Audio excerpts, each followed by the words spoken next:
I forgot to hit start on the one thing. Oops.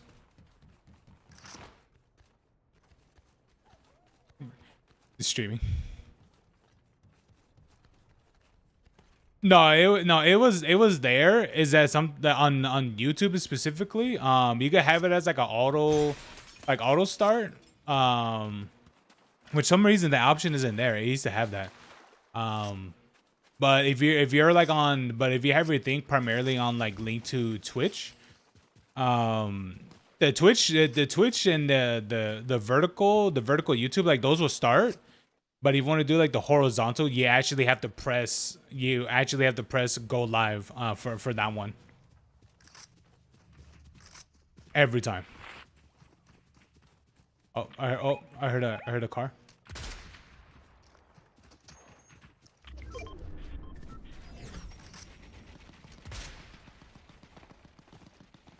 Good.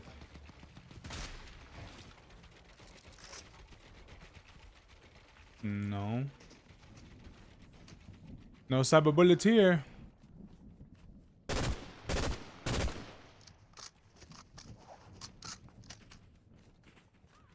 Gotta put your game up. You gotta put your game up performance. Gotta put your game up performance.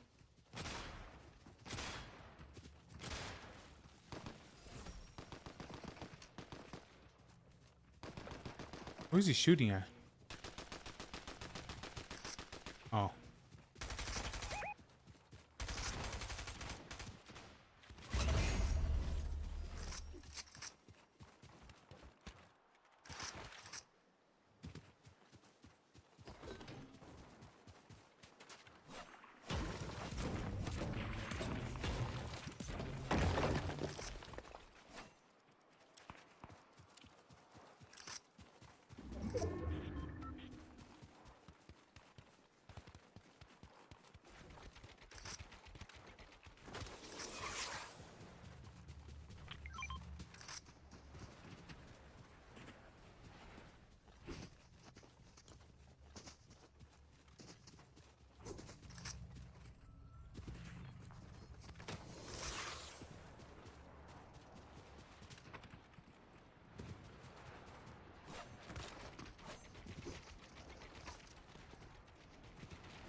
What are you waiting for?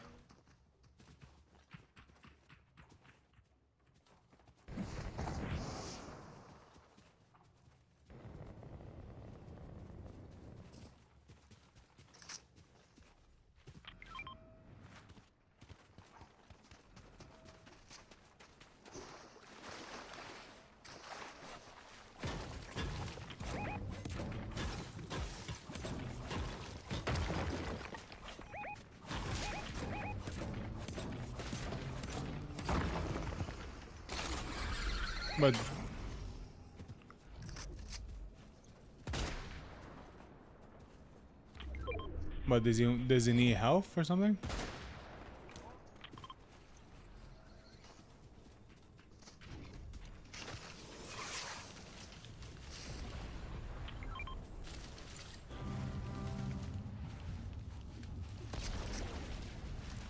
Oh yeah, they did. They used the one on top of that hill.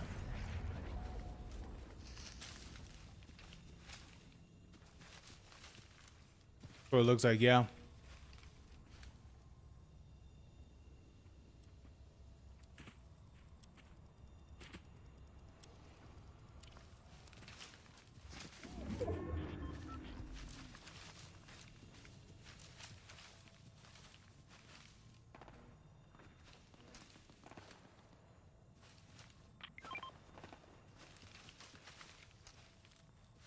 All right, so we go that way.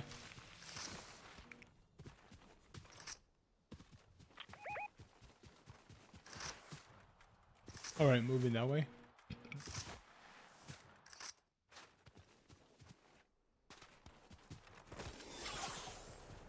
There we go. Got unlimited running.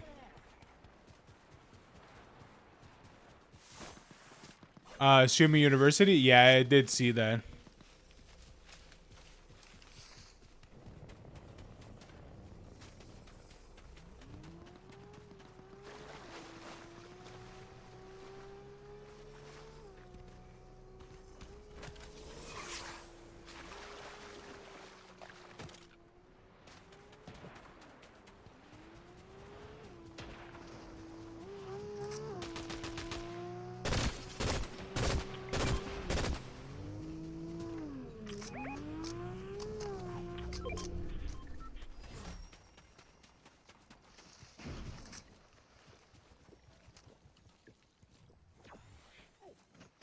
They were there. They're different in that building. Yeah. Spell about Framer University, not on physically being there, but how do you feel about checking out the classes, the Shimmer University? Oh, dude, I was seeing a little bit of like the things that are going on with Shimmer University, bro. That shit looks cringe.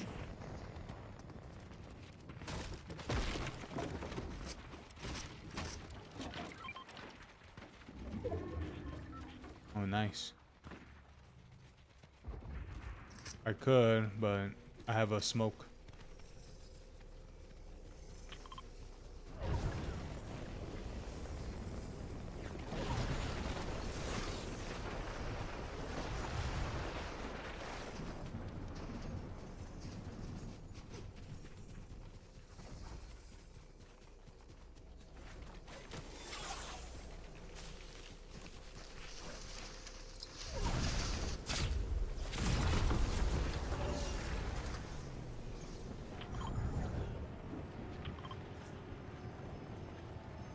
Here's Santa Claus. Dun, dun, dun, dun, dun, dun. Dun, dun, dun, dun, dun, dun, dun, dun, dun, dun, dun, dun, dun.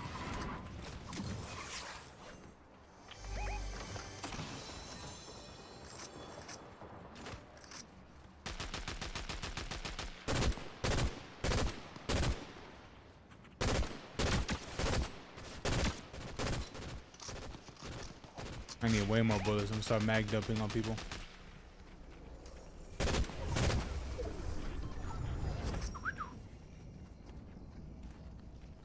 Left side, left side. There's someone in that building.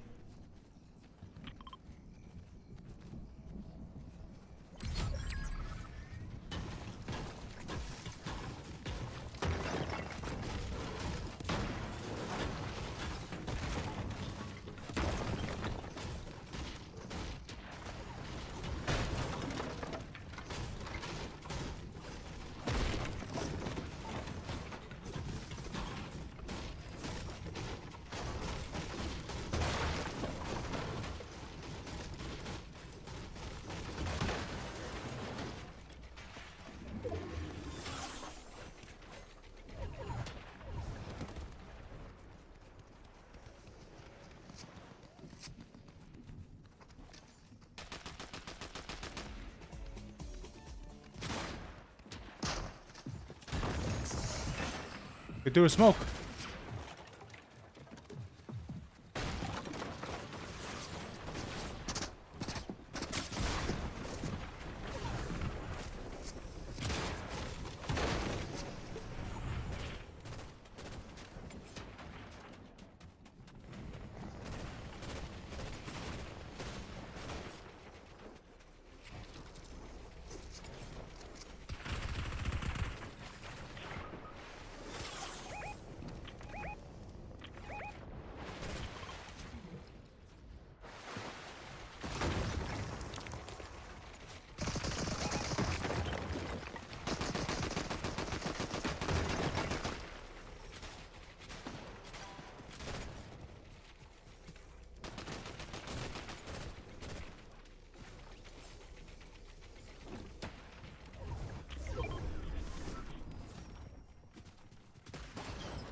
No.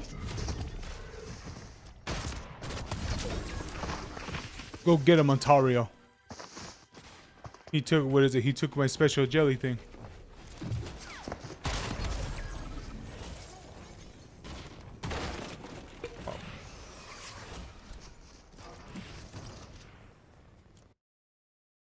All he had to do was to kill him.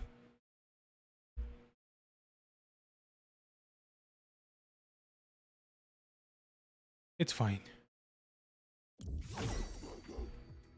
Bark, bark. All right, what soccer boy do I have? I'm gonna send you some of the streams in your DMs.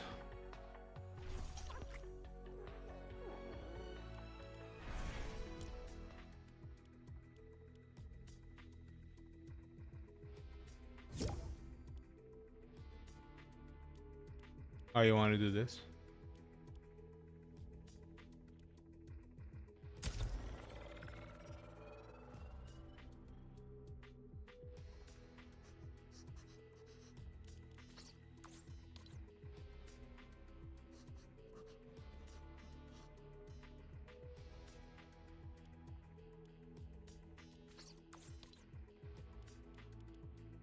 I'm at what do I? I'm at silver 2. Oh wow.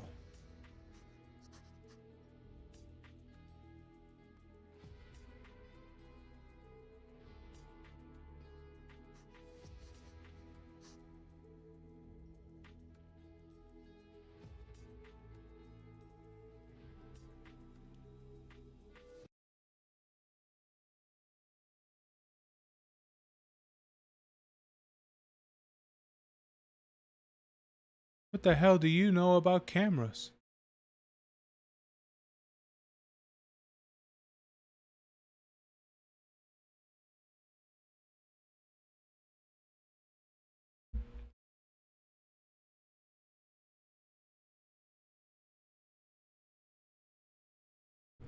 Spain, yeah.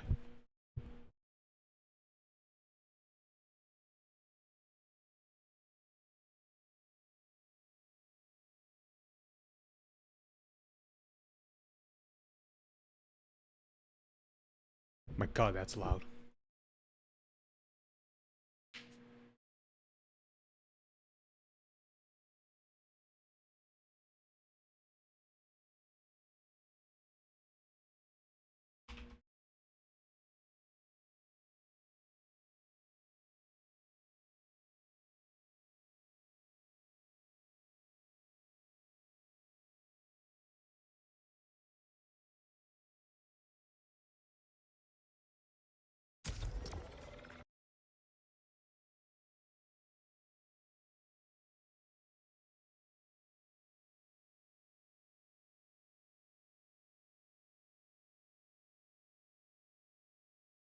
Let me see here.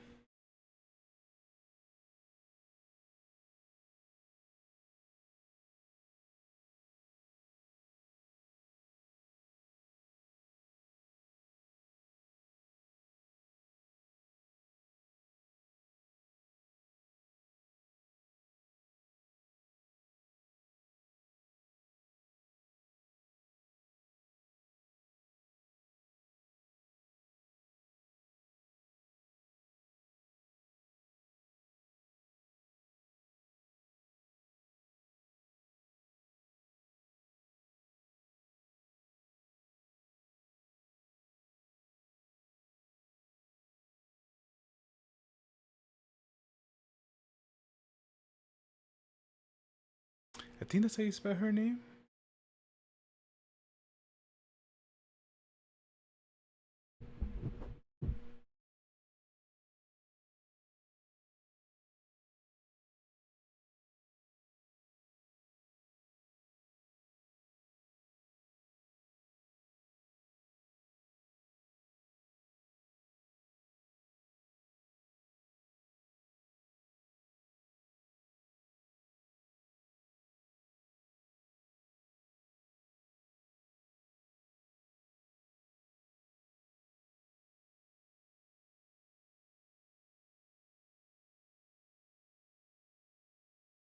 Ba-na-na-na-na-na.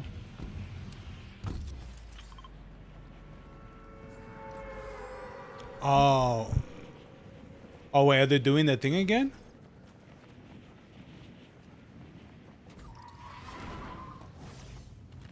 I think it's because I honestly I think it's because we're in the regular mode. That's why.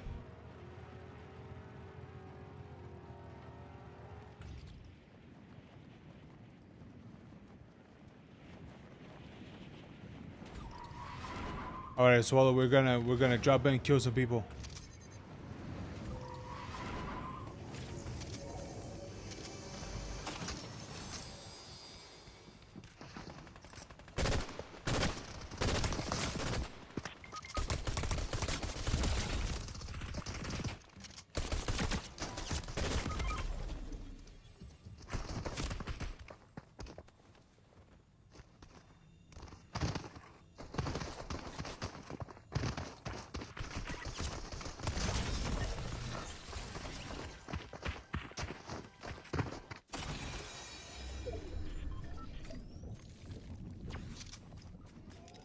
Ah, Swallow, you suck.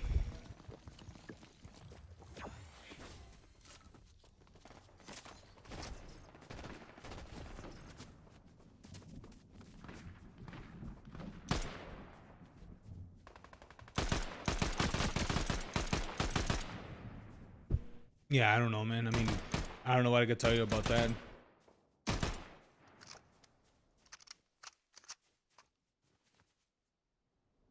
Do we have so many people going through here?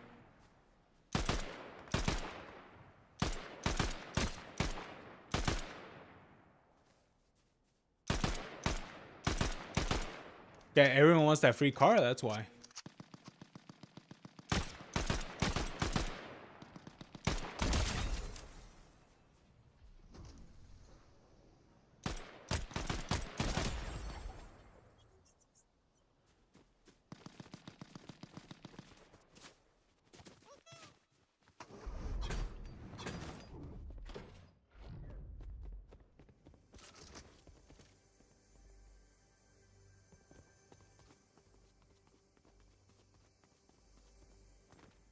Yeah, dude, you might have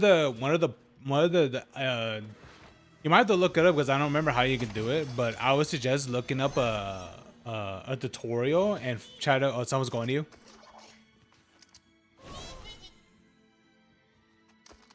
Try to find like a setting where you could enable uh what is it called again? I think it's called end task, where you can end the task of the programs. There's like it pretty much force closes them. Yeah, yeah, it's like the test manager. It's great because you don't have to pop open the task manager and to close up programs.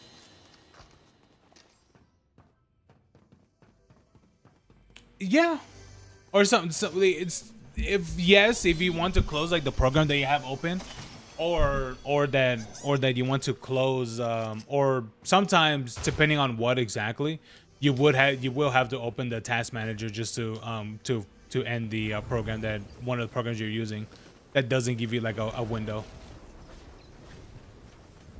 because that's mainly what it is.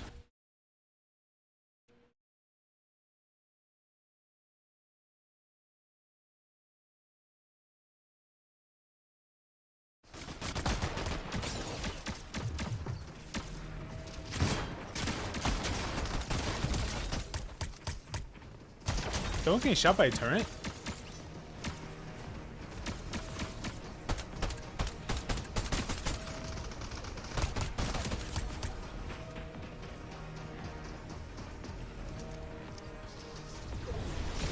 That's not. Oh, that's your turret. Oh.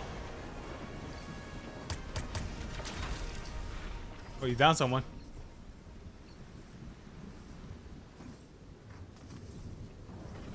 Someone got knocked. Ooh.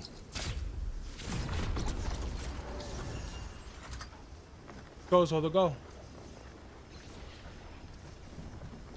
I forgot what's his face called that mask thing, that radiation suit. I forgot what he called him. Darth Vader?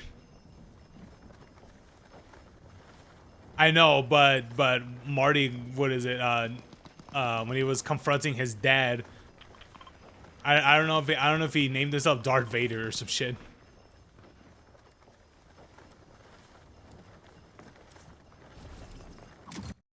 No, Doctor.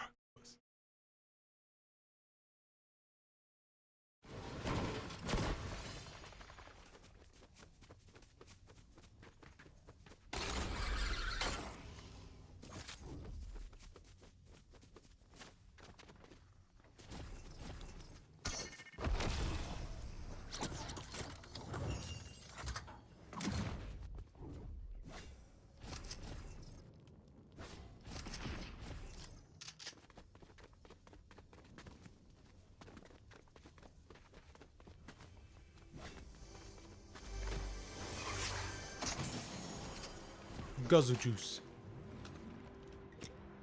You're not getting a guzzle juice.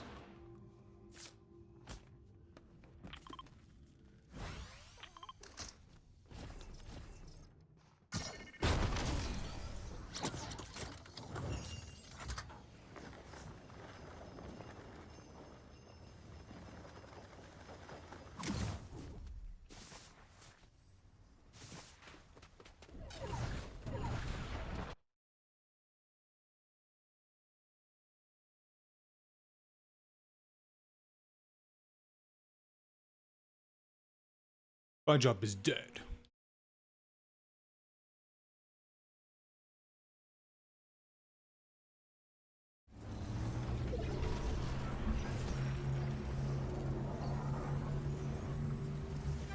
I won't lie to you, the respawn timers are definitely much more faster in these ones.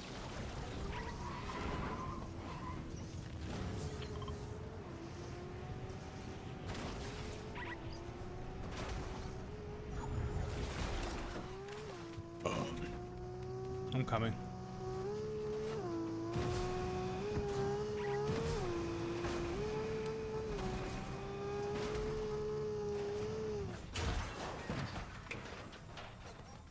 Oh, I was gonna pick up the SpongeBob.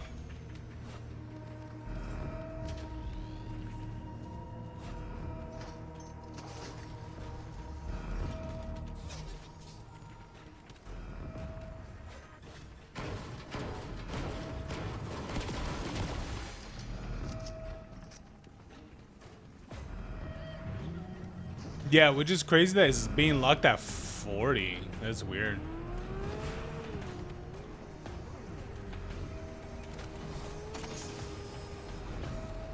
It will.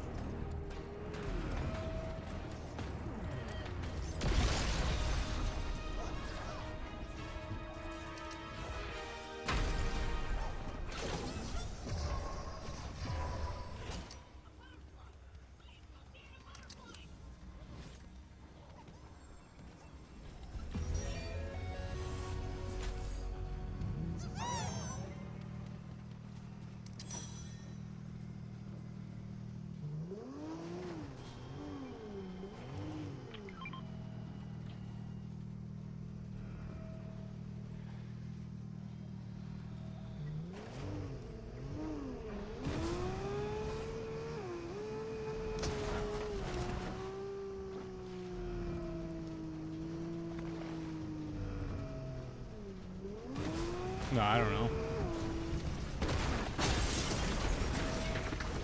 Aha!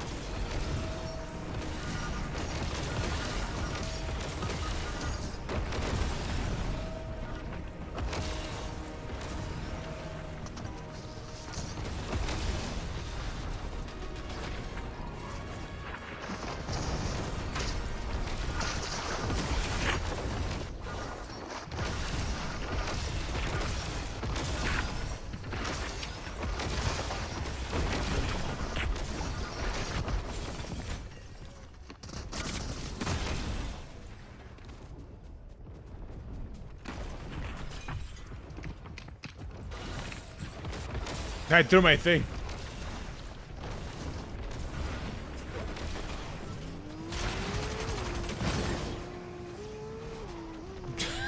I just drew it away.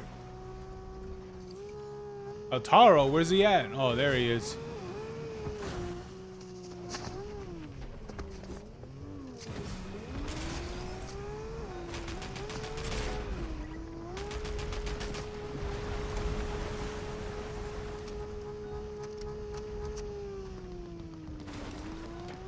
Just as I planned.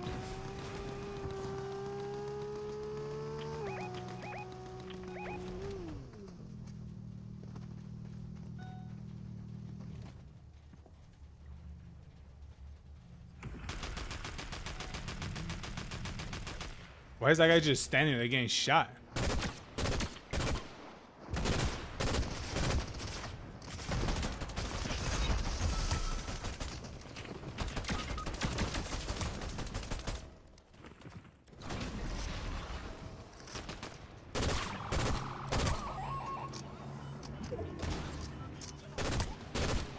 Are these bots? Where the fuck are these people? Yeah. Oh shit.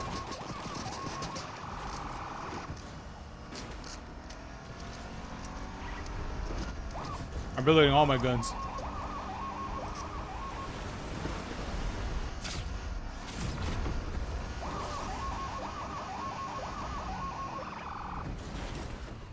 Oh my god.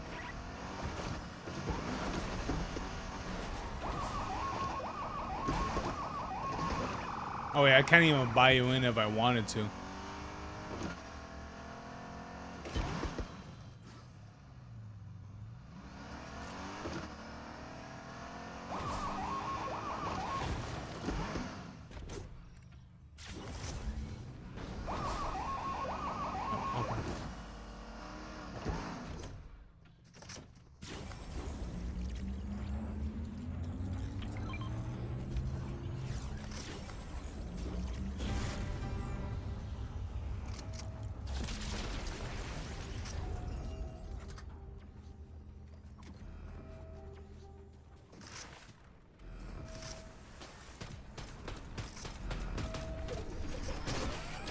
Oh god, there's a woman right here.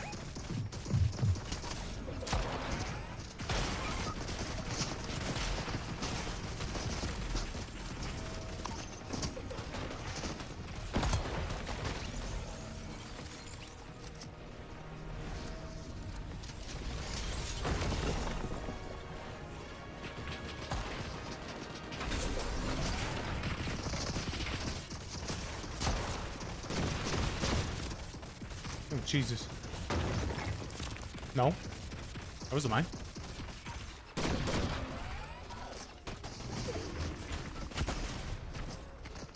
Hit it.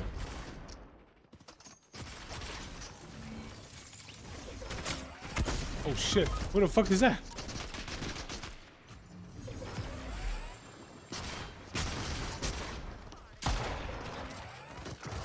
Oh my god, what is happening?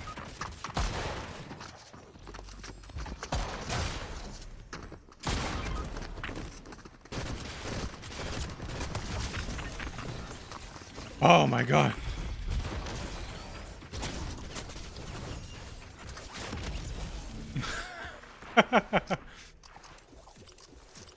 Oh, that was messy.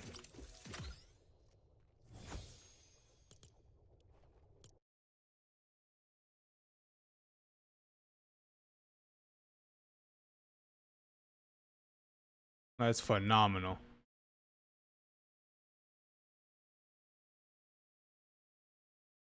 Oh, well, we tried.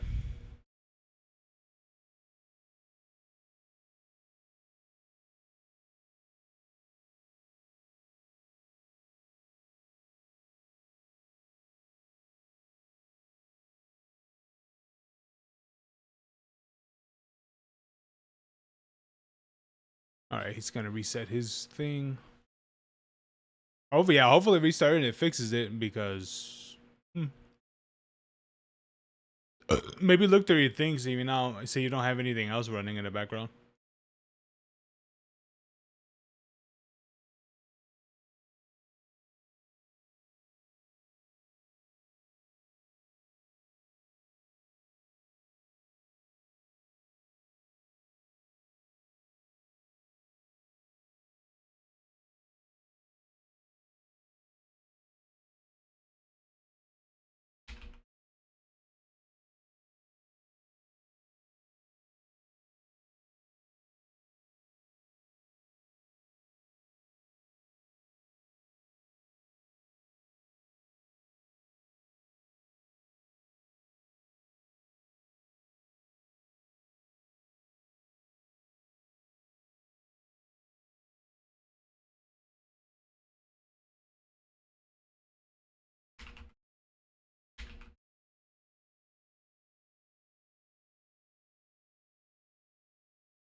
What, like to lock it? You could just do it in the game.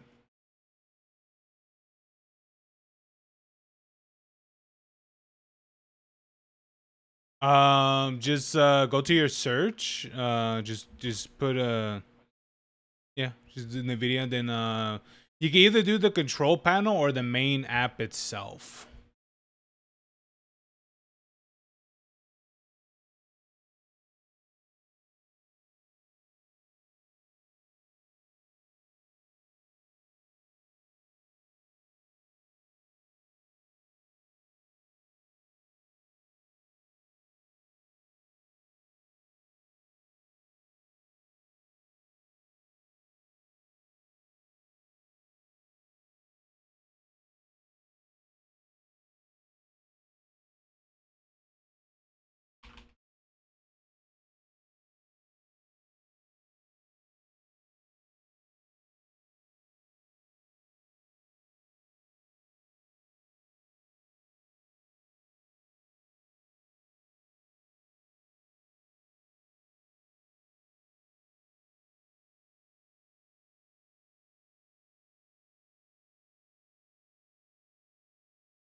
Maybe put on a. Why don't you just put on a soccer or the soccer thing instead of just going to that one place?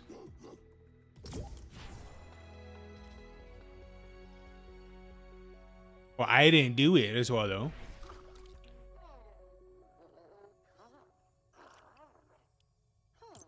Here, I'll put the gummy one.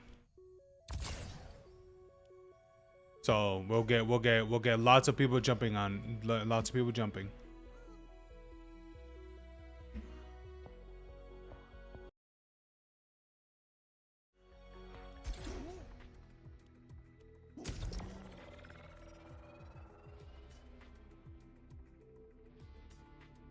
How do I put the thing up from here? I hate this little scroll bar thing.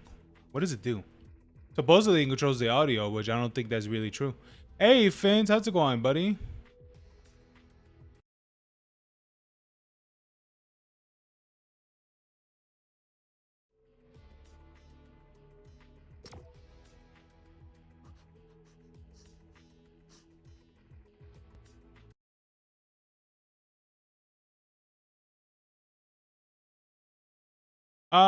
I'm good, man. I'm good.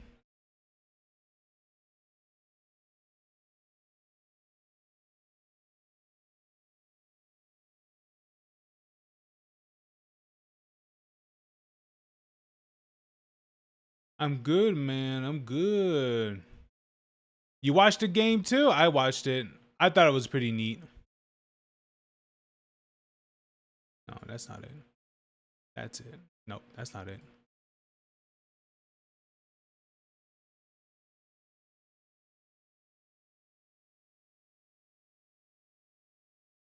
There we go.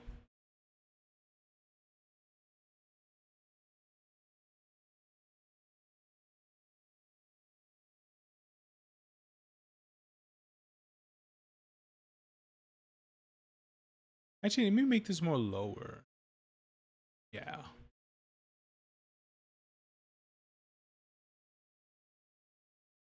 I don't know if they jumped yet. They probably did.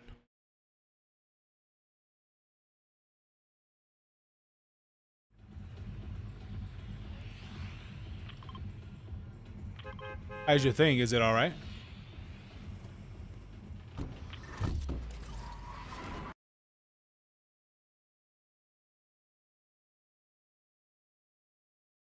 Yeah, it doesn't sound like it sounds like a bad. Yeah, it sounds like something weird's going on.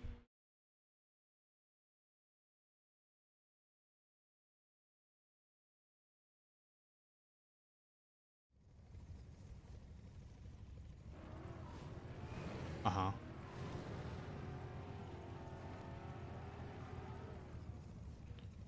Oh yeah, I mean if it's stabilizing, then it should be fine. I mean, you could lock, just lock it to 60.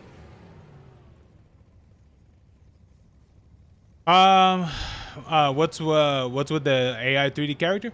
I just wanted to see how it was or how it is, and honestly, it doesn't look too bad. Honestly, I wouldn't be surprised that you start seeing more and more and more. No volume? Oh, right, I forgot. Oops. Yeah, no, I was just tabbed out.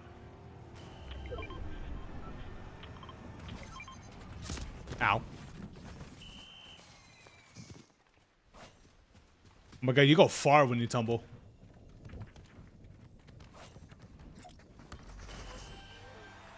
Ooh, I got a galaxy.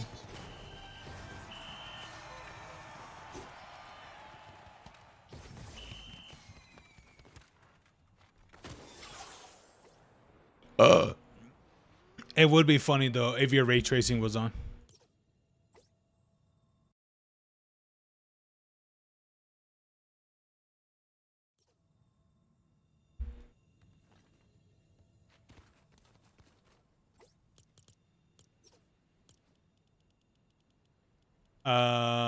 Yeah.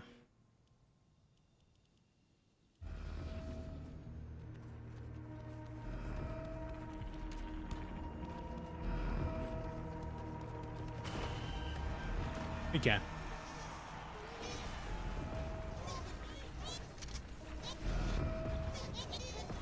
Which one should I level? The galaxy or the... I mean, I have the gummy one. I know a lot of people want the gummy. No volume. Can you hear me, Fins? Not you.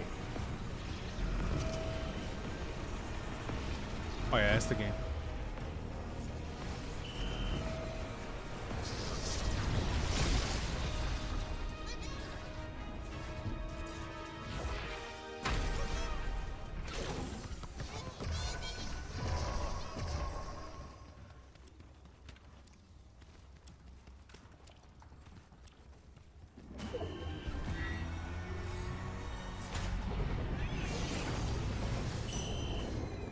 Goal!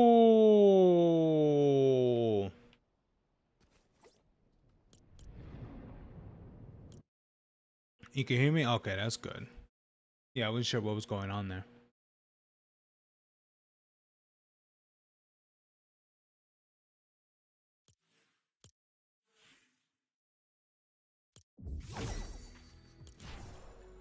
I guess I have all the soccer ones, I guess.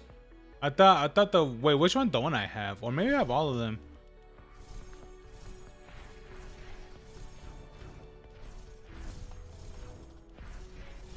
Oh, I guess the one I didn't have was the foil.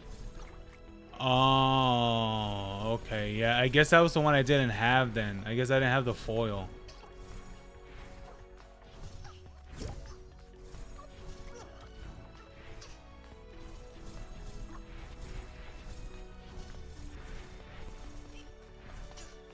Maybe I'll level up the regular guy instead. Have you played the Veridity mod on Minecraft? No. I don't really mod a whole lot in Minecraft.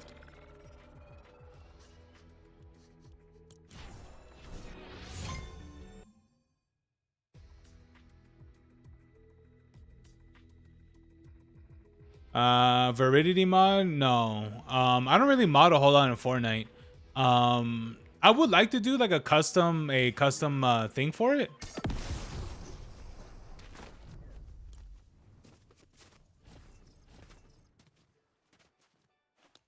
But no, not currently. All right, what am I waiting for?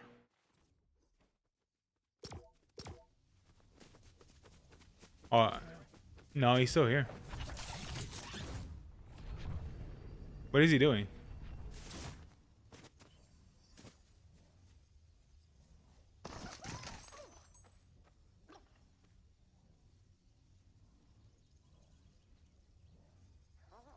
Yeah, look at is your frames better now, or do you still having issues? Well, open your task manager and look at it from there.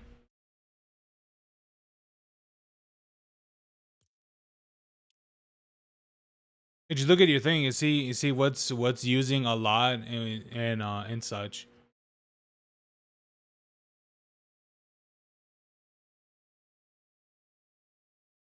Uh-huh. Yeah, this should be fine. What about your what about your like CPU and your GPU usage?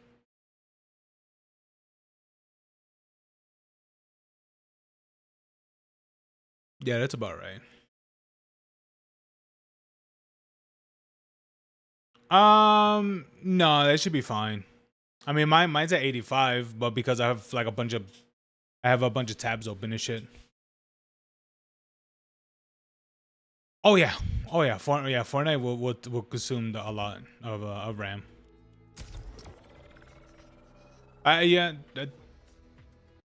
Oh, I have the regular boy. Uh,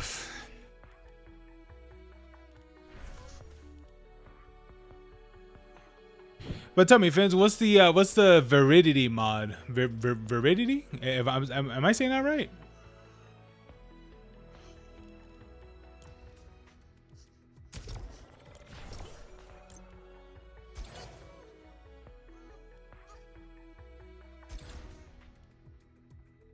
Damn. So the one cycle guy I did need was the one that was foil. The one that was foil.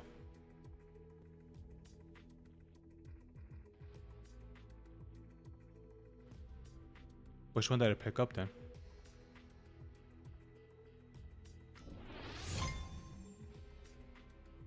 Oh wait, no, I think that was a gummy one that I had. Never mind.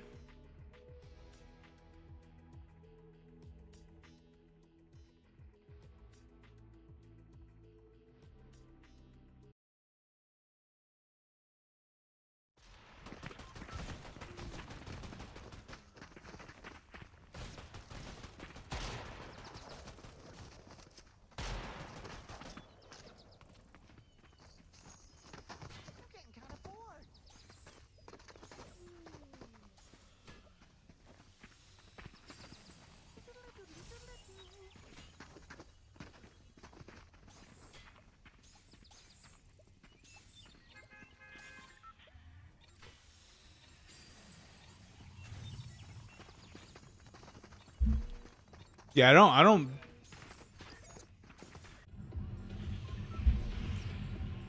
Yeah. Do you ever get the shock rocks? I haven't gotten anything of that.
I know.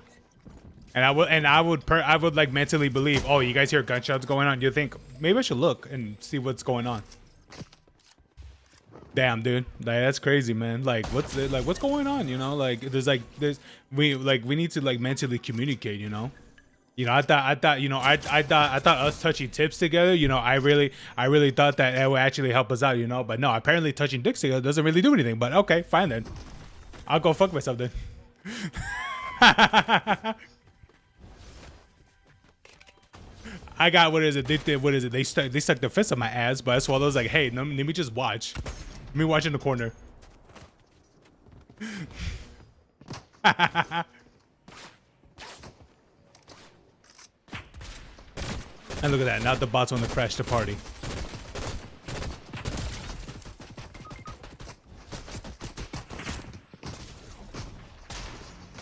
Yeah, that Lexi really try to do it. Better shoot that Lexi. It was, yeah. It was either shoot the John Wick or shoot the Lexi.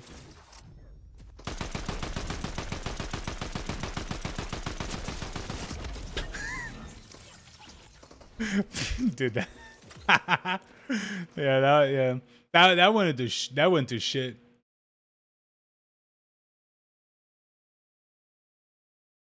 Yeah, we would have got screwed there no matter what.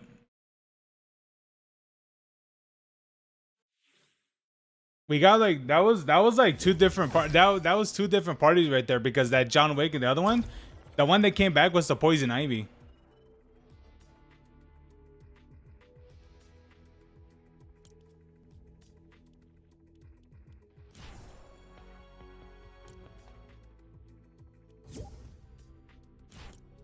Oh, they're not ready up. Okay.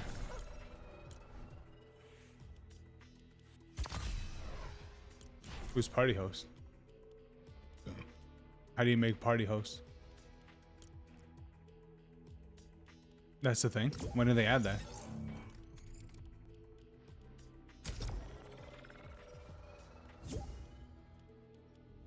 Oh wait, is it on Squad Squad?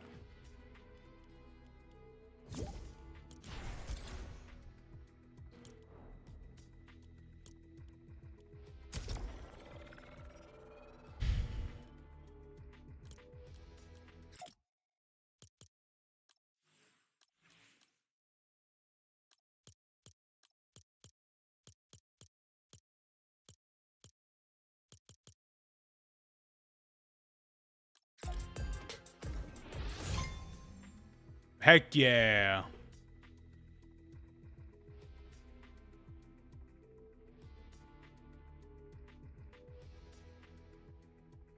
Oh, you're talking about that one guy? This the one with the blue hands?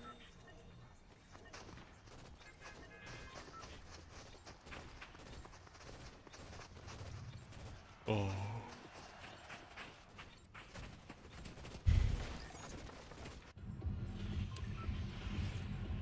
Striker hours.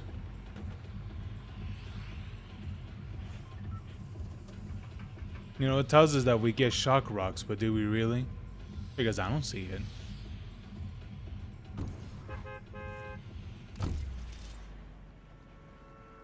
Oh. I thought it was just something you passively get, but okay.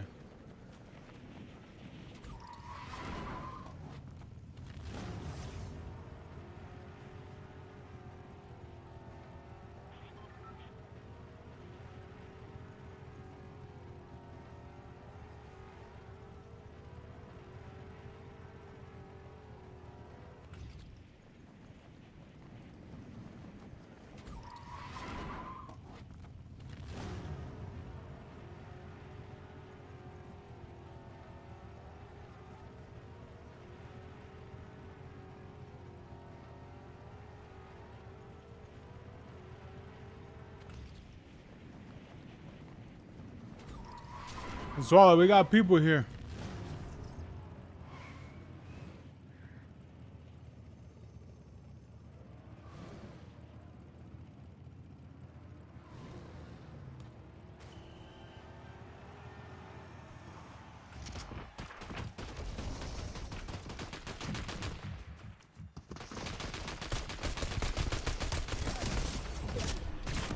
Yeah, yeah. No. I couldn't finish him.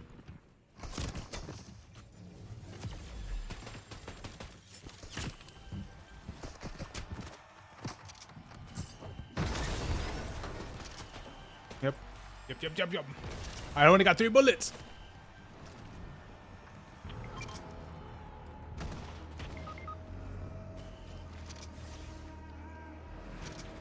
So revive.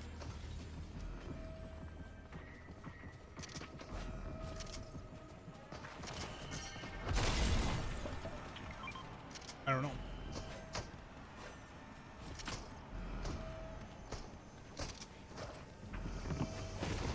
Shit.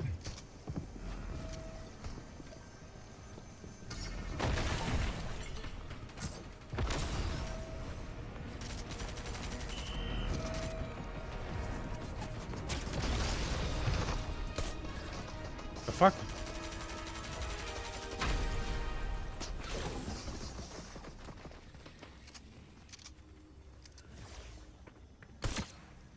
Oh, tap. I still.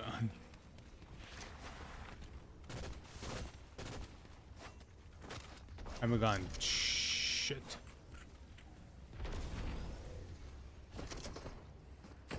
Yeah, she's running for it. We got someone else. There's a bot. Let's take our money.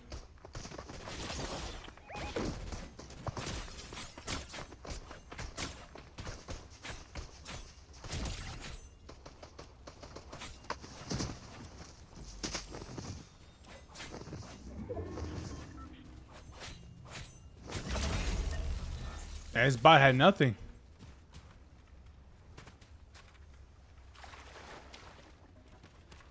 I like the fish.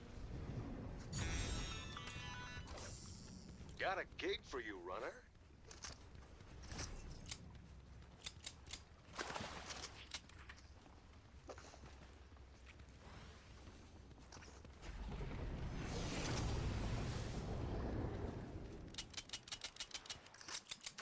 right, I'm gonna go to the other fishing spot.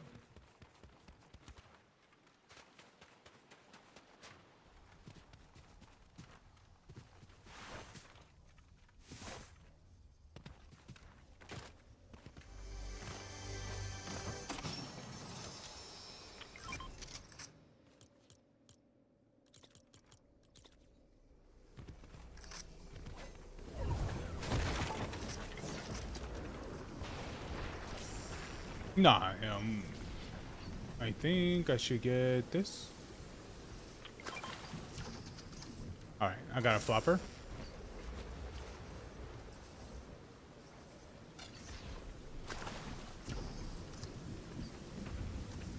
Oh, let me eat this flopper first. Yeah, eat that one. I know.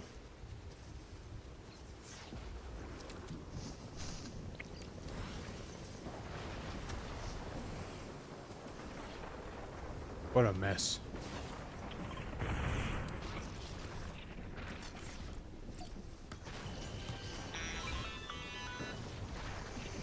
You're a quick little fish, huh? Now, go take that for a spin.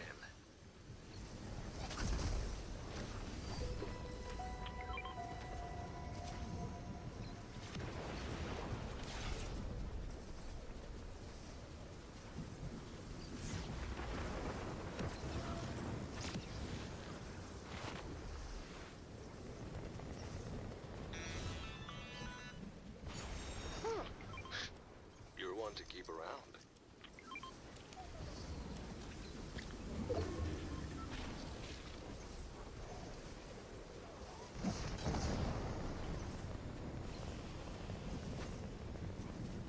Yeah, yes, sir. They're gonna come and get us.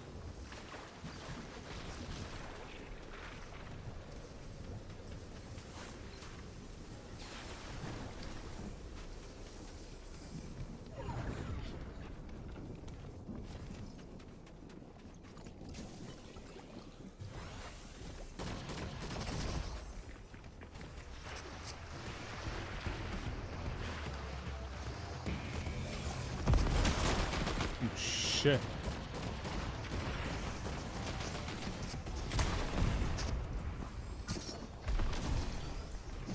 The fuck? Oh. It flew off.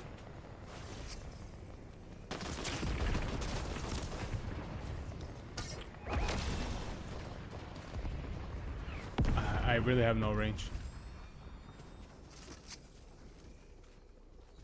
Are they moving?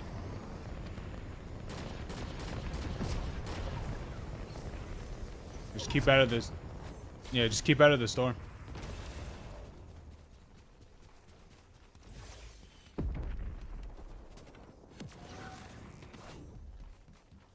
I don't doubt it.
Like, yeah, so far they have failed me.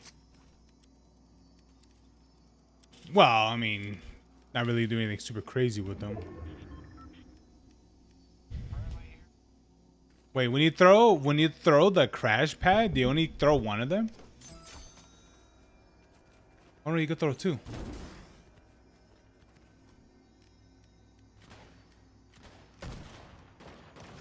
Why does he even get the spicy ice cream?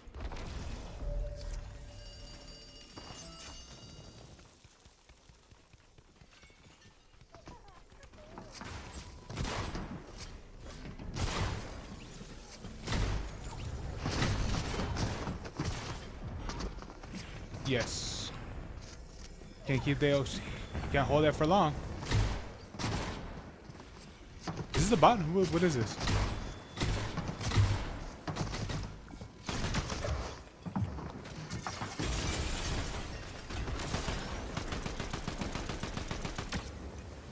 Oh, got him. He's not down yet.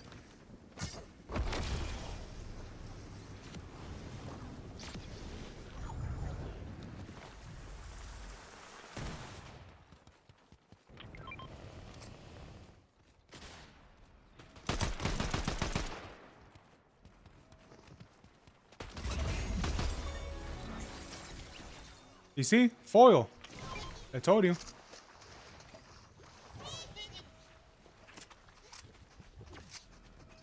You want it?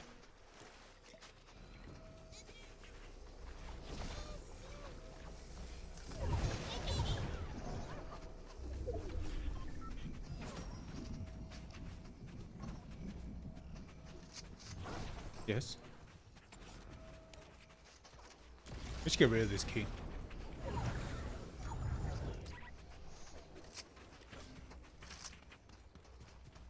I need more bullets. AR, shotgun.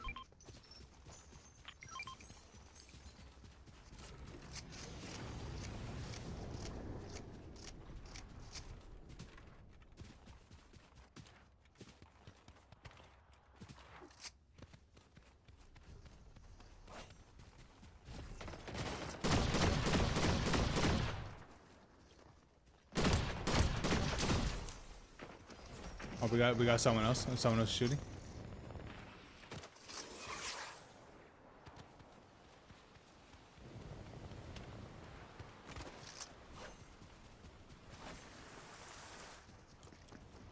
I have one.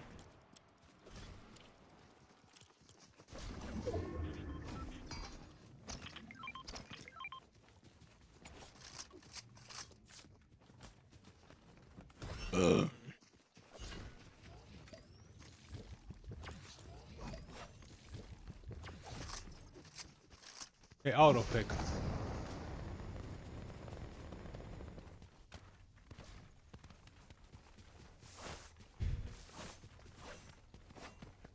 Right there.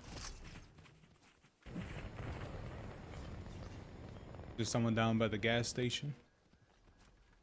Or at the Frosty Flats or whatever it's called.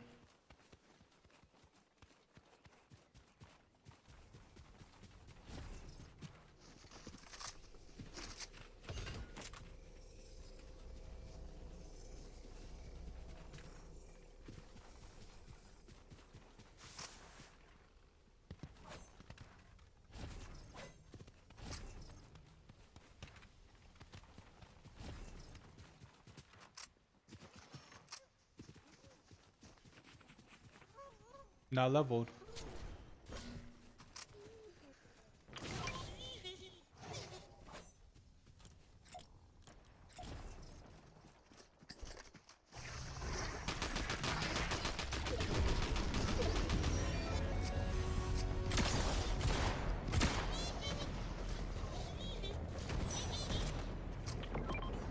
That's the guy that was shooting at you, Solo.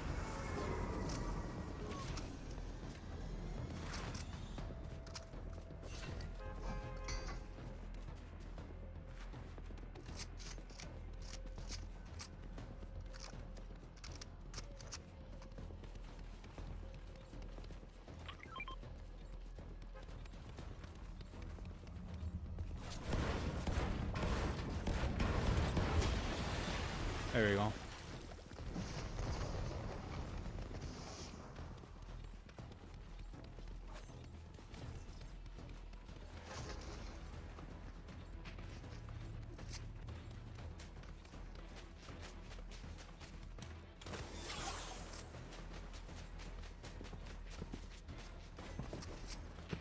Kill him.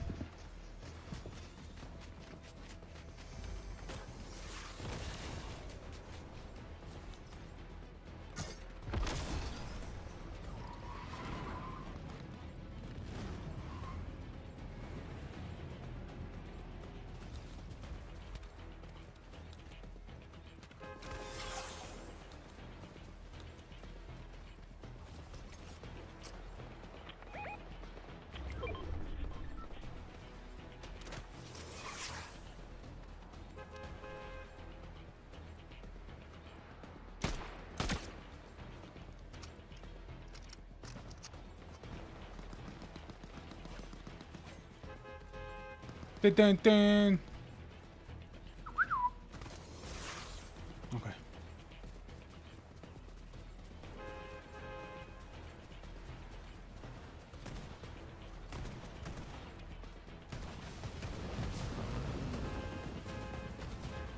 No, don't do it, guys. Don't do it.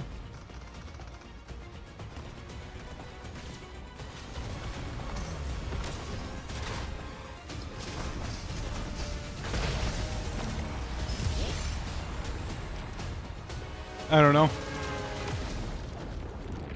I got a super victory royale.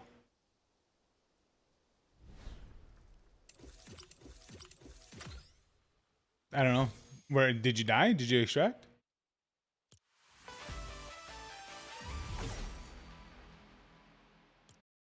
I don't know, man. Maybe it worked. Maybe it didn't.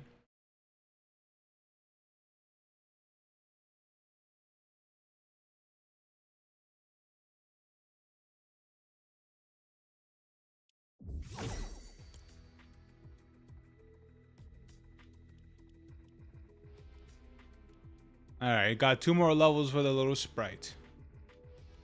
Yeah, I extracted. You know, dude, that's funny. You know what happened is that when you were getting shot by that one guy, I was right next to him. He didn't realize that I was like standing right next to him, doing the gizmo, and it's so loud. I'm like, does this guy not hear me? No, using the gizmo because the gizmo's loud. You can audibly hear it, and yeah, I was right next to him. You extracting the holofoil striker.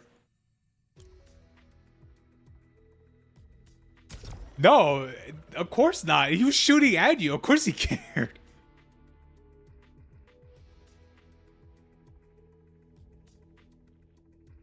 Yeah, yeah, he was there. I was probably, but yeah, like yeah, he was shooting at you, and I was standing there like extracting the thing, and I was like looking at him like you're not gonna turn right.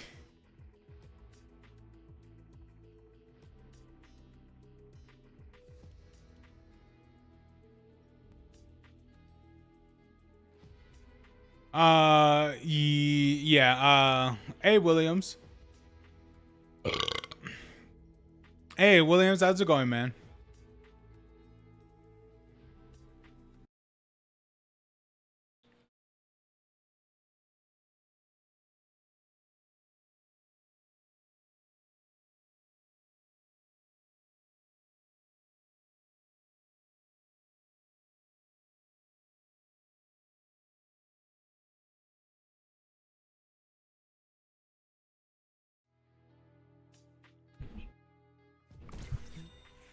Wait, you gonna bring what?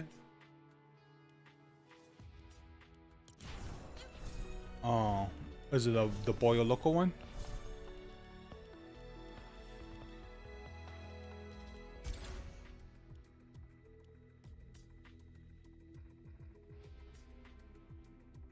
Oh, do I bring a Sprite?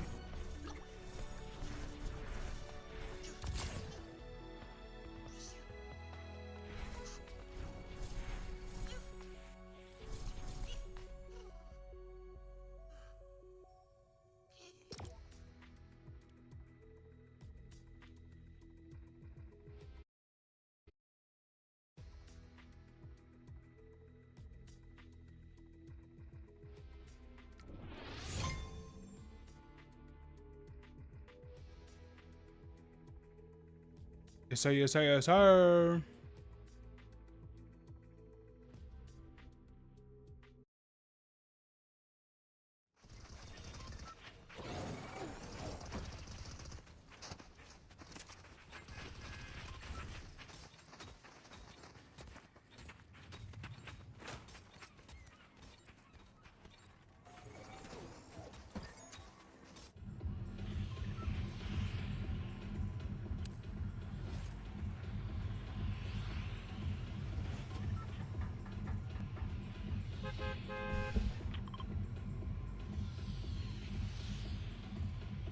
Okay.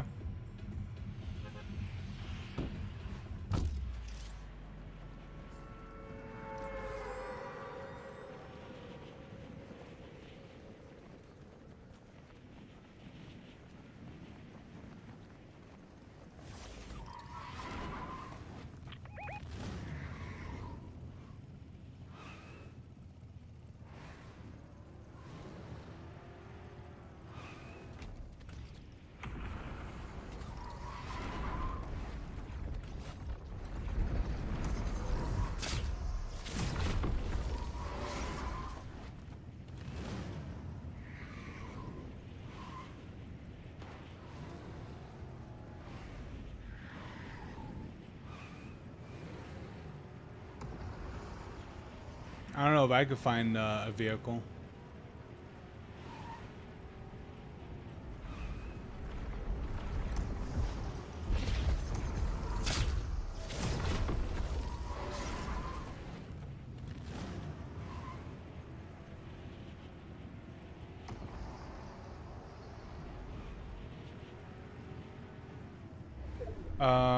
Yeah.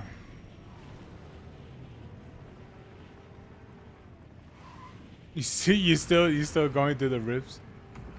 Dude,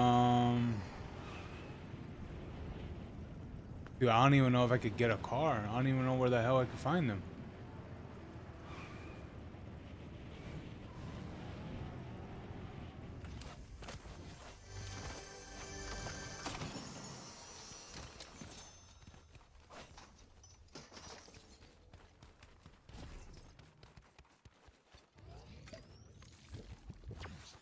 Maybe we're here. Maybe here they'll have a car.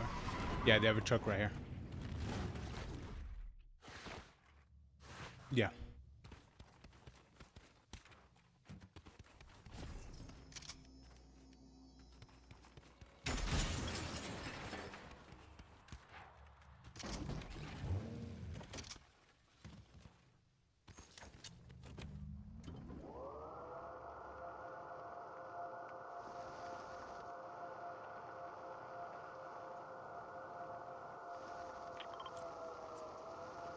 All right, going to it.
Oh shit.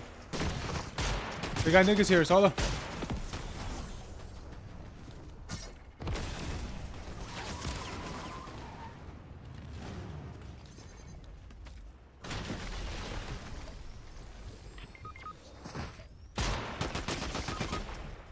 Did you die? No, my name are Junior. Oh. No.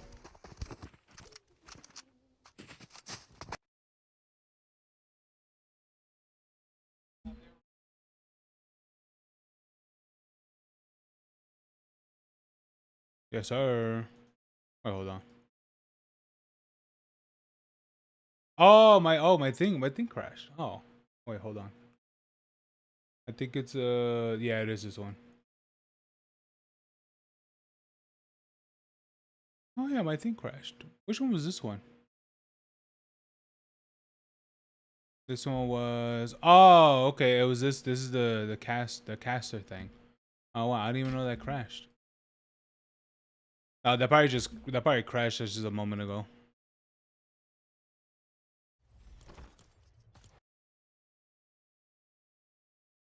Other news. I know you're not that. I know you're not that type of Indian. Yeah, of course. I'm what is it? I'm woo woo, not really red dot.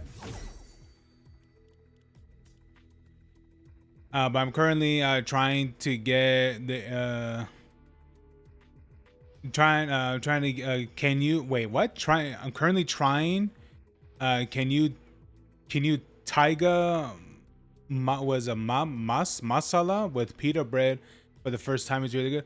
Oh, I know I tried it. I know I tried pita bread with I don't know if it was like hummus or something like that or something like yeah, I think so. And it's pretty good to be honest with you. Yeah, the pita bread is good.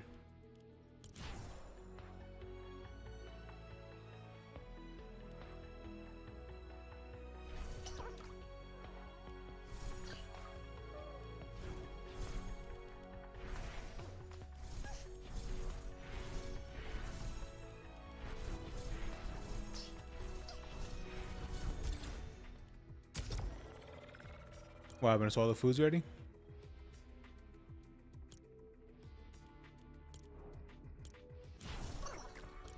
Roy? The one you just kicked out right now?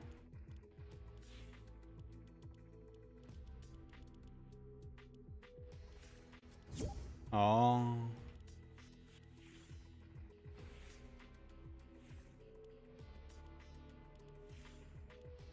David Beckham is happy. His team won.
Toki looks kind of weird, tiny.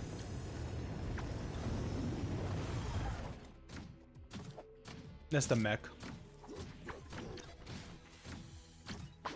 Yeah, it has a name.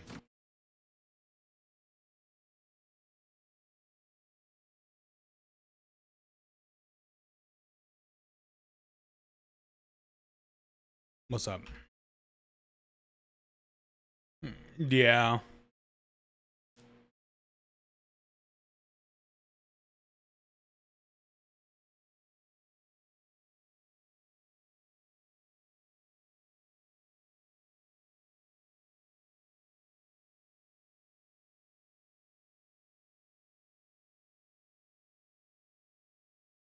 Oh, okay. Yeah, I mean, I'm down for it.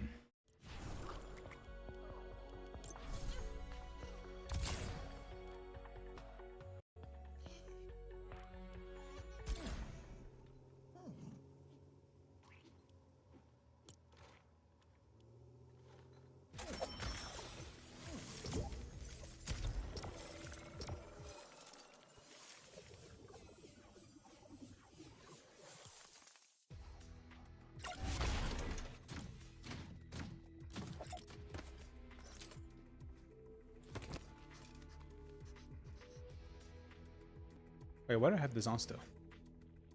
I don't need this on.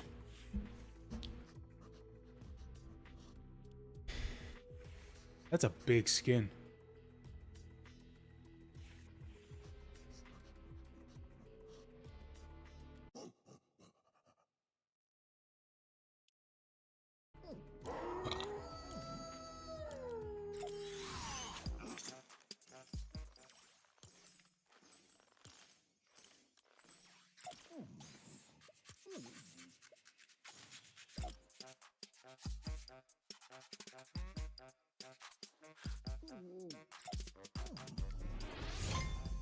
Yeah.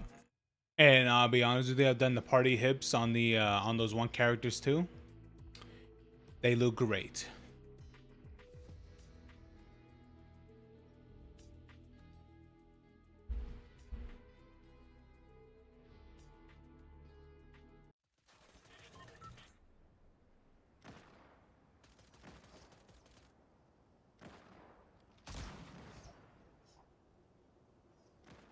Oh yeah. Oh boy. Dude, I've been seeing like those people that make like those LARPing channels and such. And there's one in particular that when I saw, which was one of the people cosplaying as a, do you know a dude named what was his name? Technoblade?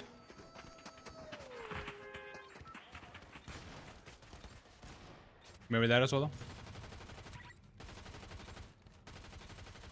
Probably not. Yeah. Yeah, he was a massive Minecraft YouTuber? No. No, that dude ended up passing away from like I believe cancer. And yes. He put a crown on the pig. He put a crown on a pig. They put a crown on a pig.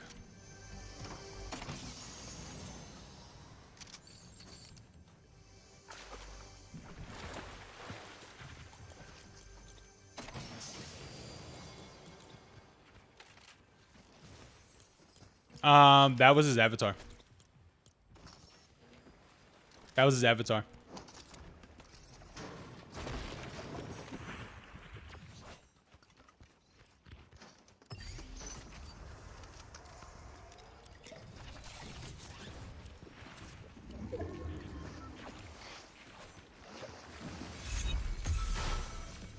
Yeah, I really didn't get anything either.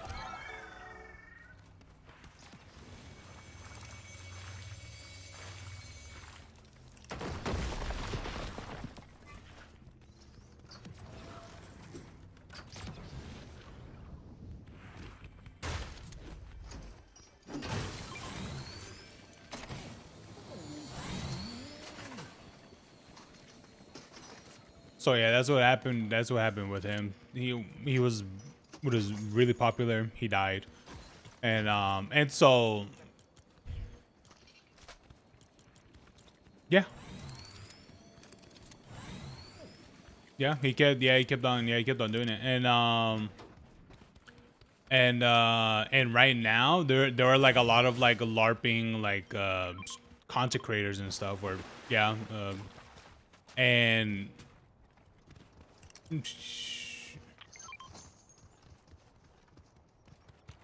and yeah, they're like those larpers you know they just they just cosplay as like like any massive content creator and such, and one of them happened to be that guy, and people are like kind of iffy about it.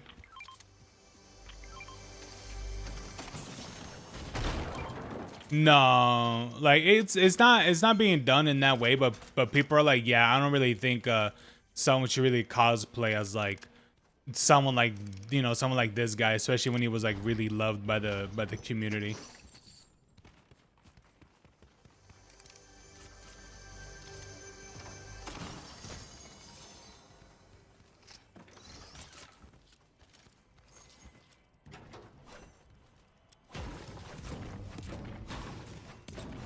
Yeah.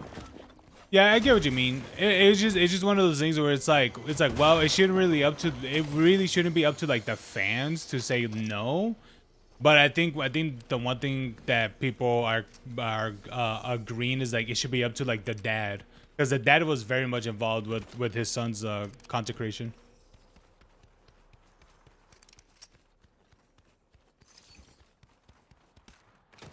Yeah. So I'm like, so to me, I was thinking like I thought about it myself. And if the dad says no, then honestly I think he should respect that.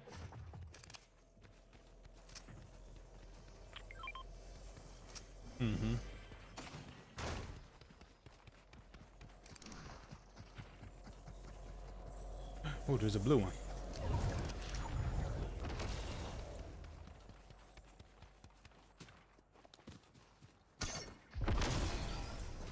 Yeah, and then also the other thing that I was like, oh, it's kind of rough a little bit, is when one of the people were playing, what is it? We're playing with that LARPer, and dude, that dude. I mean, I don't know much about like what the guy sounds like, but from what I heard is like he does imitate Technoblade pretty well. Well, yeah, that's the whole point of LARPing. You try to imitate the like, because it's pretty much like a character that you're playing, pretty much.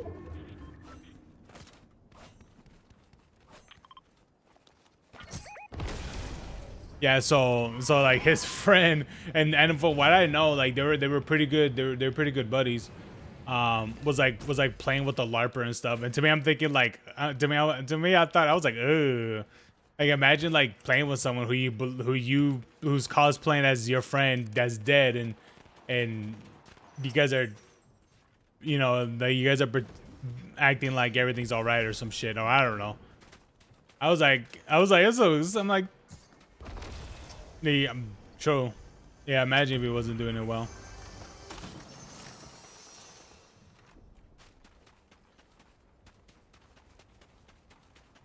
Yeah, because I'll be honest with you, that wouldn't be something that I think that's the type of door that even I myself wouldn't open. Like, just reopen again.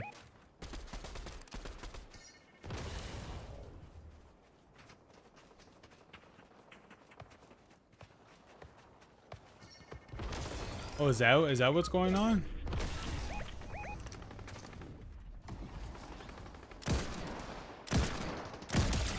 Got him.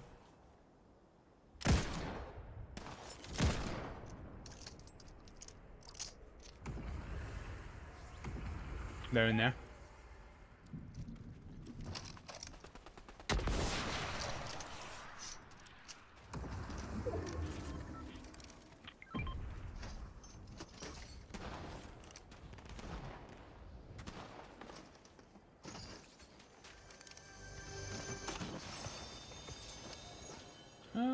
Shit.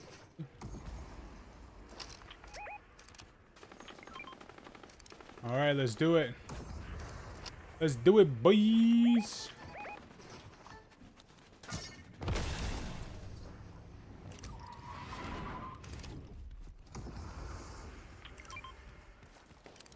Oh, nice.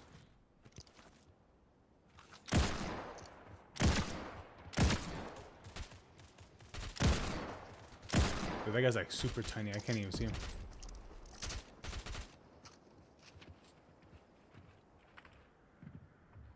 Oh no, he's at the bridge. He's at the bridge, just swallow.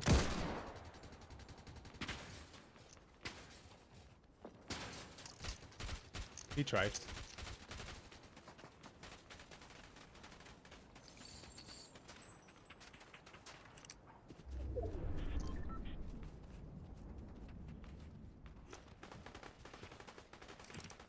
Who's fighting? Is that you shooting? Oh.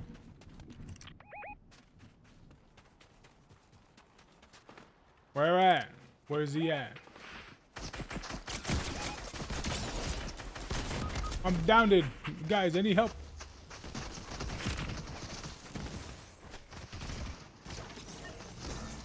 Guys, I need help. I need helps. That's what it, please. I need help. Alright, let me die over here. Let me die right here.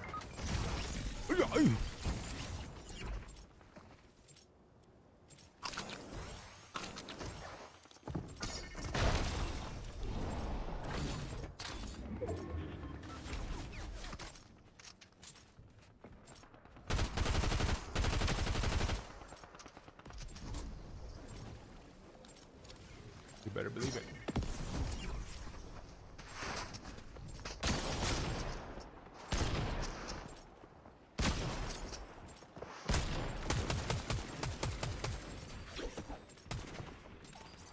Hold on. We got one more second.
I know they're trying to get me.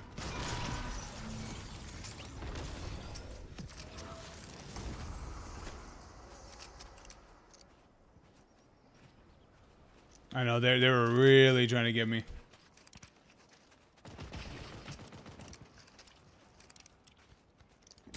We're going against losers.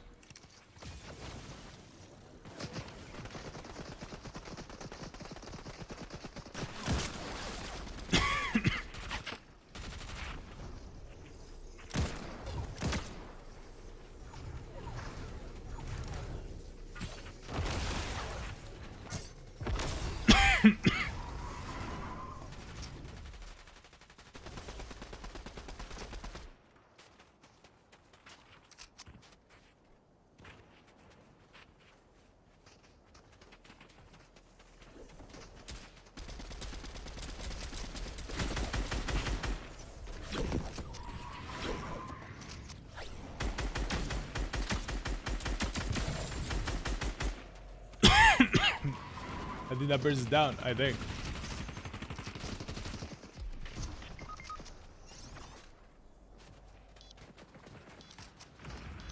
You better respawn now.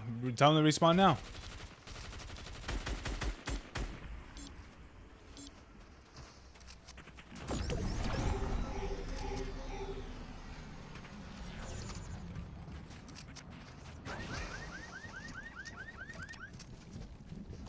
Oh, you need some?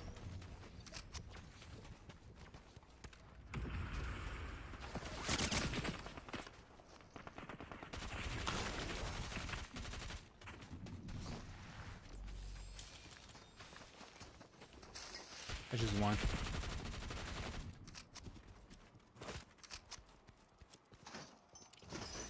Hey, I'm not getting doo-doo.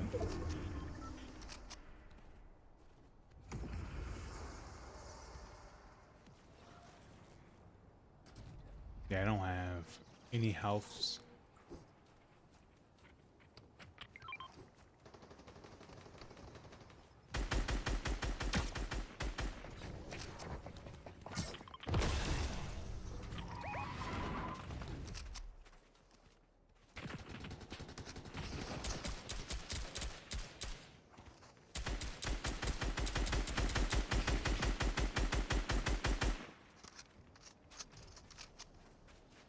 I don't think so, no.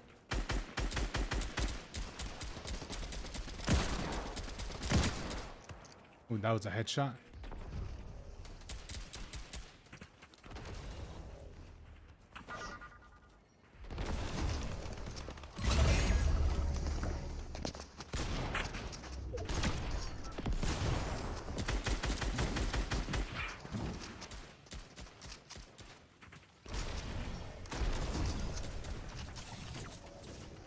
I'll say that.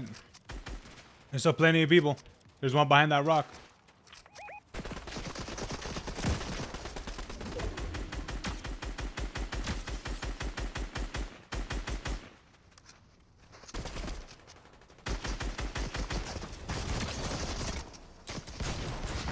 Get out of here, loser. You lost the championship.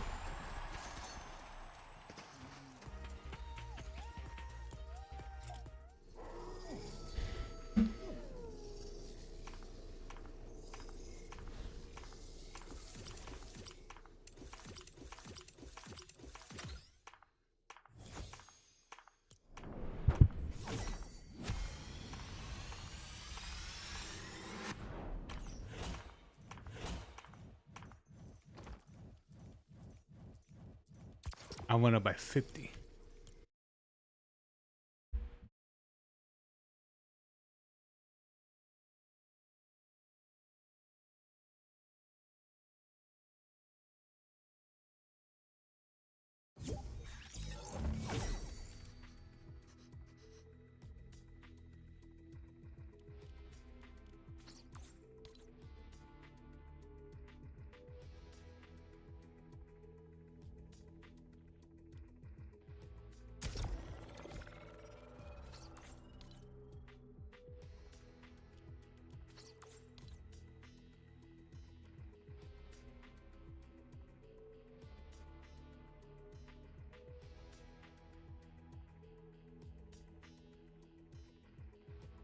Mm-hmm.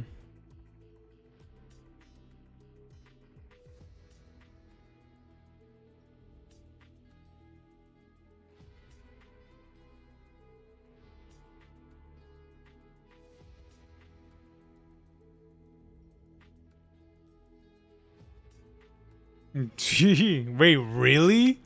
They honestly, I don't even think I saw the halftime. I don't think I was looking at it.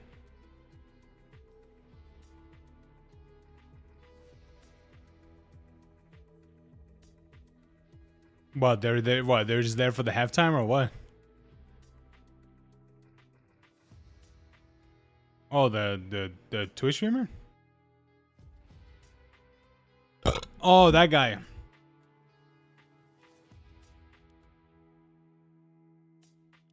Dude, I remember I saw like I saw a picture. I mean I don't think I'm pretty sure it was him, but I remember I remember there was a meme going around where like where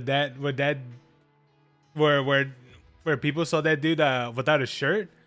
It's like how is it that you're a skinny dude but yet you got saggy nipples?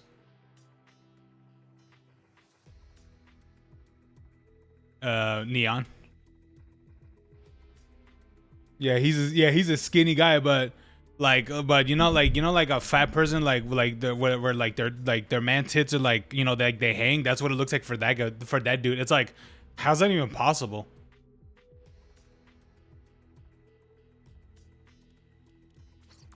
No, not at all. I mean, maybe, but not really that at all. No, it's wild though.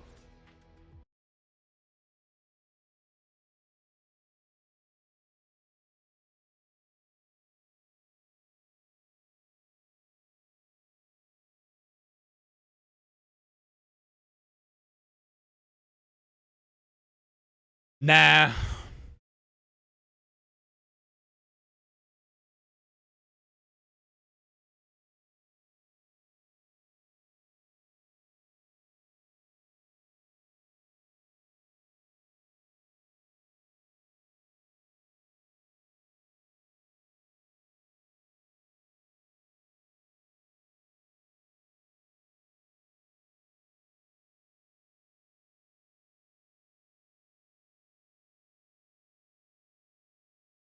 Oh, the soccer players? Yeah, no, they probably died pretty early.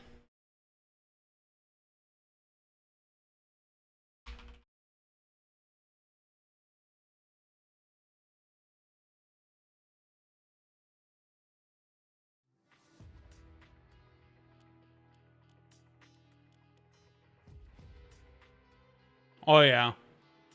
Yeah, one of them. Yeah, one of them was really trying to push up on me, but I managed to get away. Like they were really trying to get me.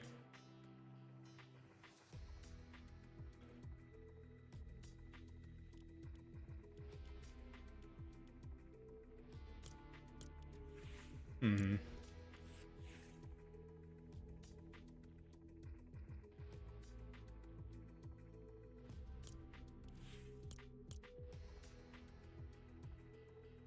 Oh yeah. Strike hour begins when the final whistle blows. Striker hour kicks off. Earn double Sprite does and earn up the one thing.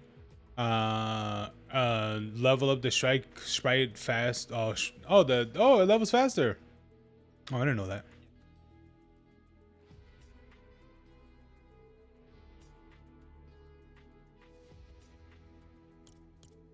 Oh, you get a free Hyundai? Oh wow.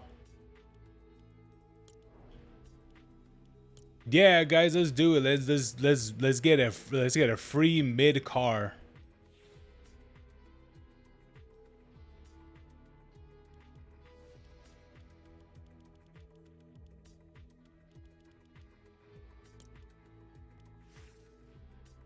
Spread Spider Lily? Oh, it was for this guy.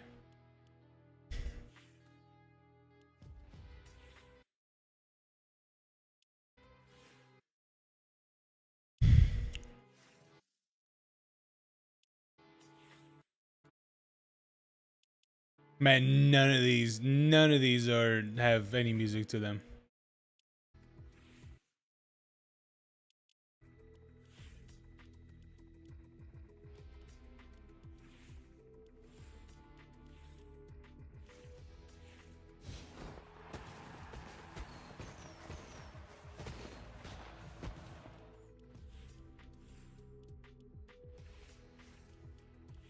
Honestly, what did even pop up in the halftime?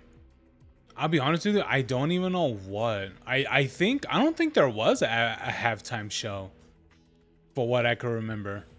No, I because I was watching like snippets. I wasn't really looking at that time because I was doing some other things. But no, it was just the people walking around in the stadium and stuff. So I don't know. That's real weird.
Oh yeah, I forgot. Wait, was this an official mode by Epic, the imposter mode?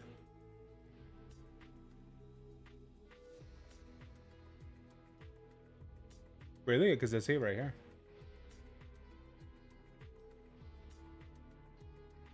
Oh.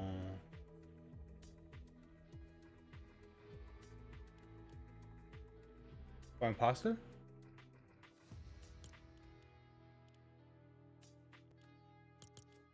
Is it? Is it really? Oh, it is a fan thing.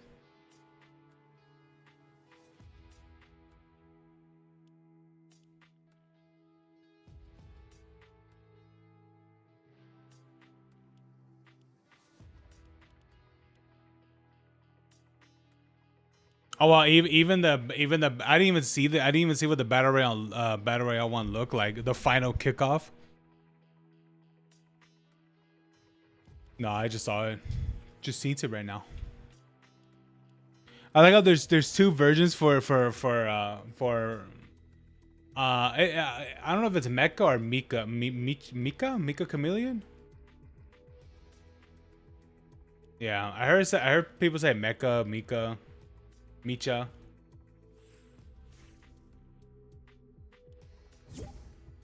I don't know.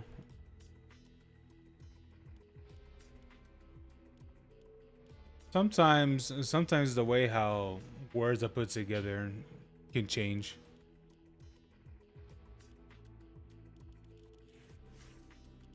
I don't know, man. The dude. What is the dude that made a GIF? It's like no, it's GIF. It's like no, dude. You're wrong. So it's like that sort of thing. Same thing with this one too. Maybe the name is this. It turns out that it's really that or something.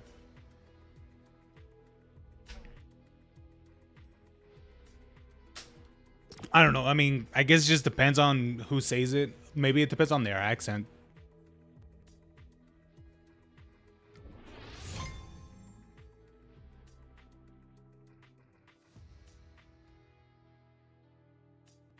Dude, you know what's the thing that boggles on my mind is like, it's like okay, like I try to figure out of like what's the proper enunciation, no, the pronunciation of Appalachia, or because in 76, because depending on the, because is literally depending on the accent of the character, they'll say Appalachia, Appalachia.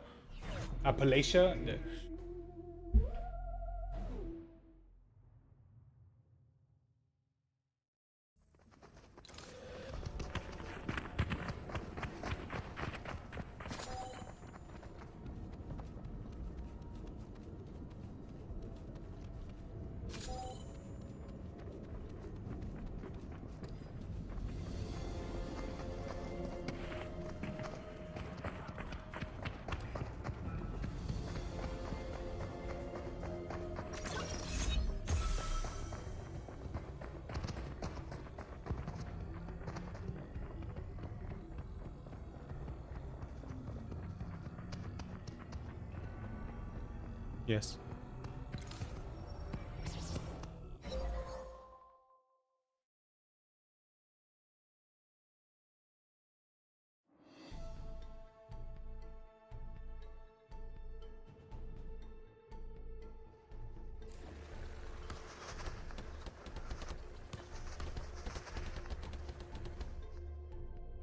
Oh, you can emote? Oh, yeah, you can.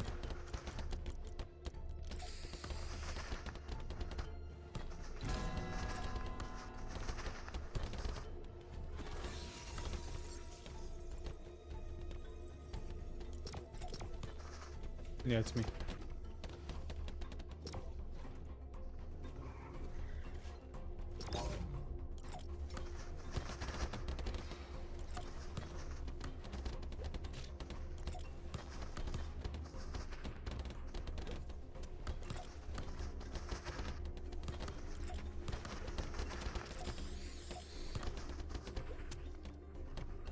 I'm just trying to do my scan, man. That's it.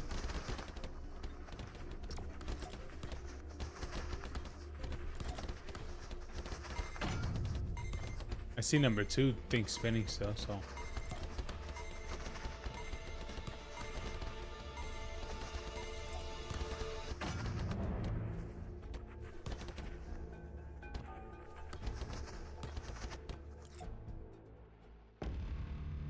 No one eliminated. Draw. I don't. Yeah, I believe. Yeah. Yeah, you can vote to eliminate.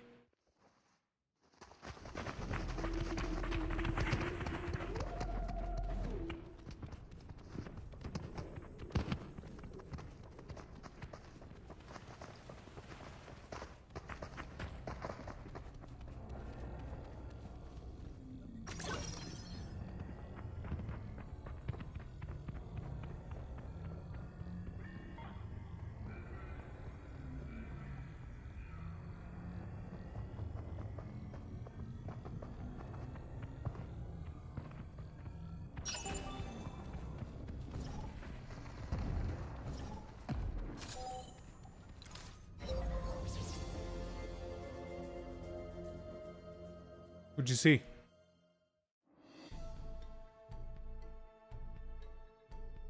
I was gonna say, I think he's the only black guy in here. We were about to vote. He's the killer.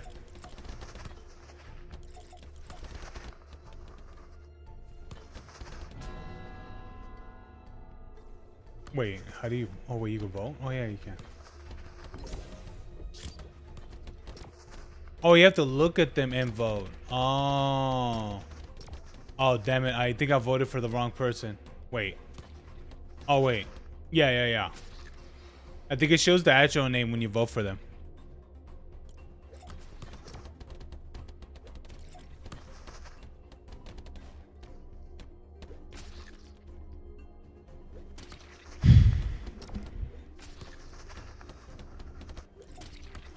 I think I did my task.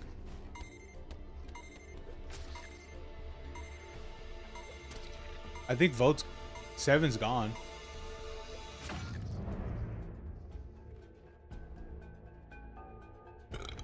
Number 2, you? I think. No one eliminated. I don't. I voted. I think you have to look at him. You have to look at him as well. No? Oh.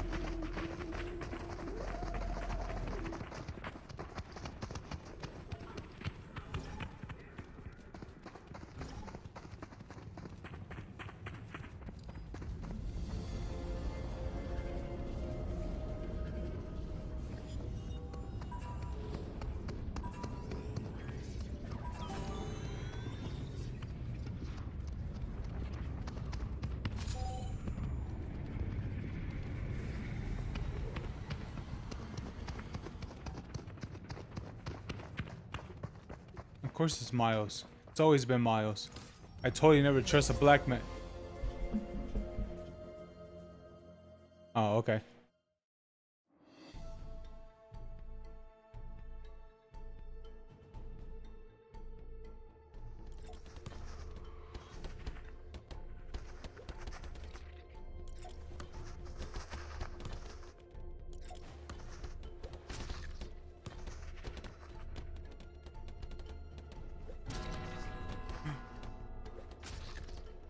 Okay, I'll vote for him.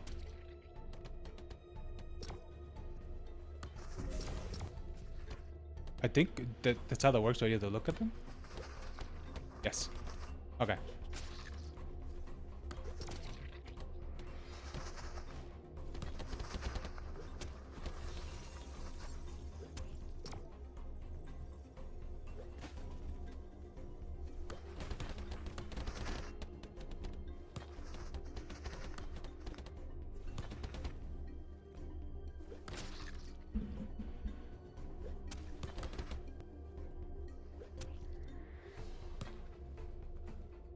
Are we always waiting for someone or something? I kind of want to play some Left 4 Dead. Yeah.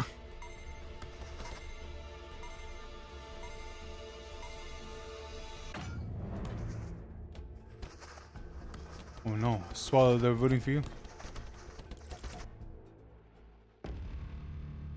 No one's voting for him, dude. What is this shit? No. Well, I don't think so.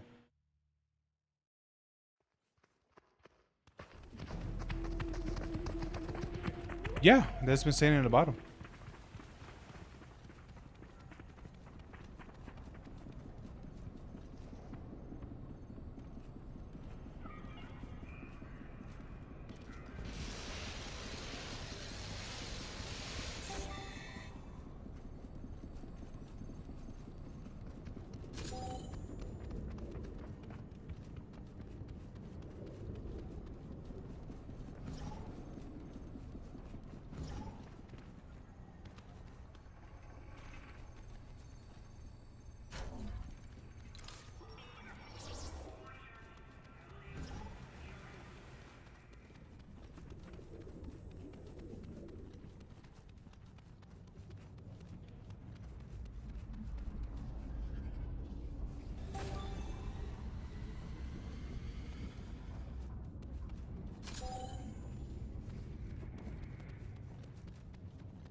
It is? Oh no.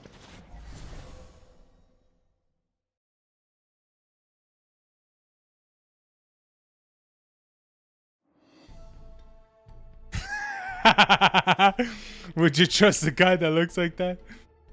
Oh wow, it shows them eliminated. Oh wait, are they talking?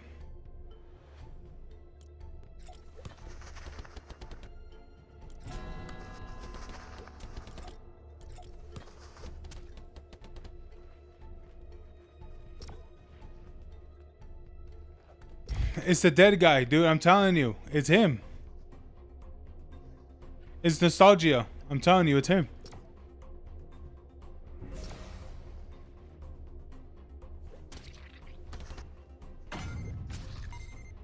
Bring, bring. No, we can't see who you picked.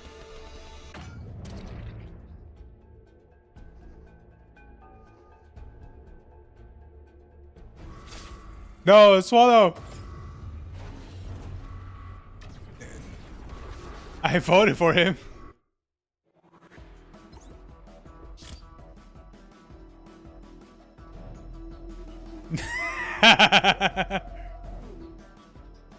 Yeah, it was it the whole time.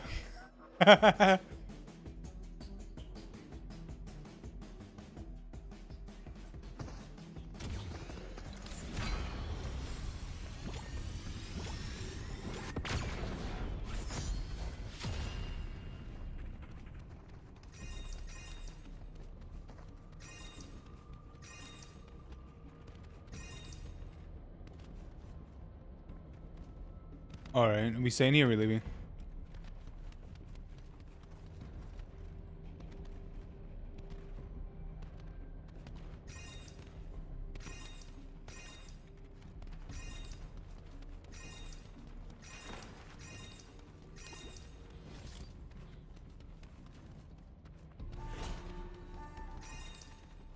Nah, I'm leaving this.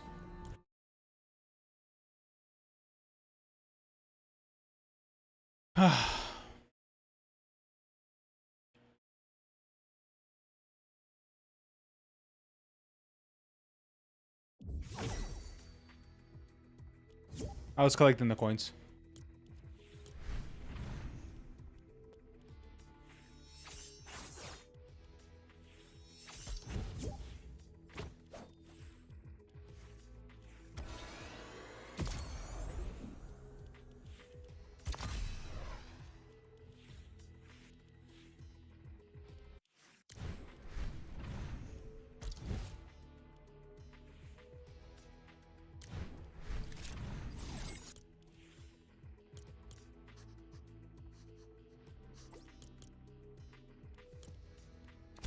Hold on. Hold on. No. Ah.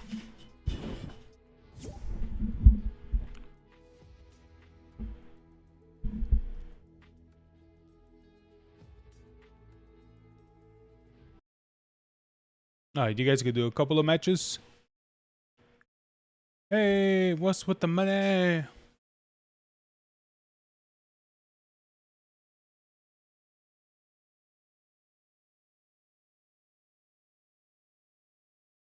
Hey, what's with the money?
Oh, okay, yeah.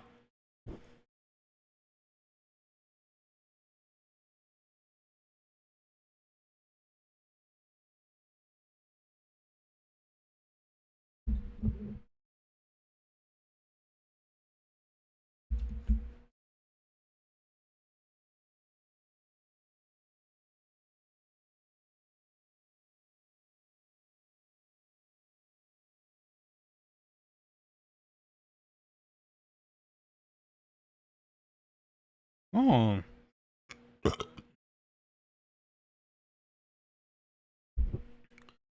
Oh, look at that. Asmongold won, but Emiru isn't safe yet. Oh, that's interesting. So it means that what's his face can refile a claim later. Actually, no. That is completely possible.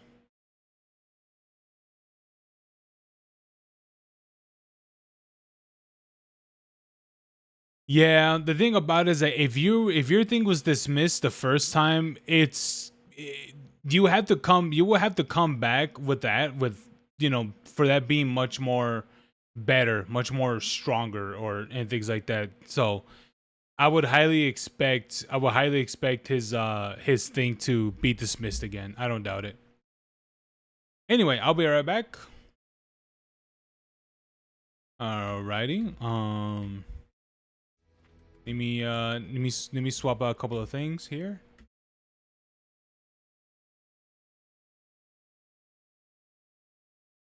Hey, what's with the money? Wait, can I actually pull out this wait, can I actually pop up this video real quick? Well, can I find it?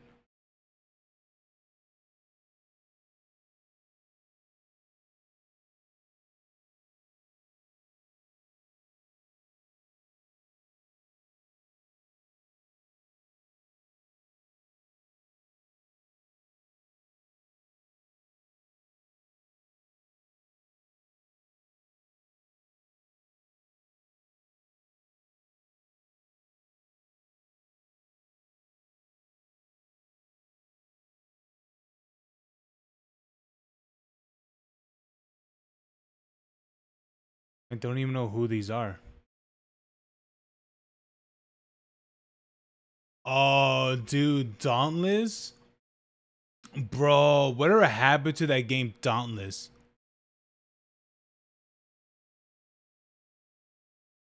That's insane, man. Where is it at? As a cross. Oh, it's not as a cross. Uh but wait, what was his name again? Hold on. Oh, okay, Atozi.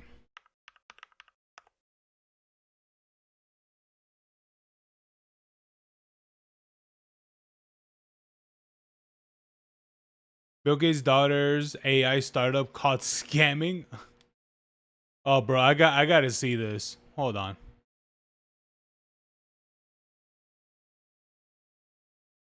Oh my god, dude, these are bad. Oy.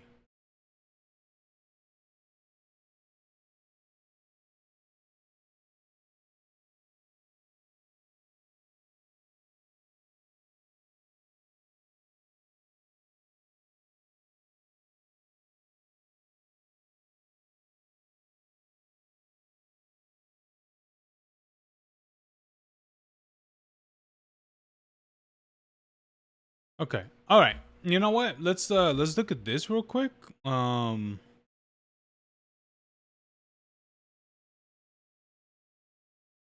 hold on. Let me pop this up real quick. Boom, and same thing with this one too. Nope, that's not it. Boom, boom, and boom. Okay. Okay.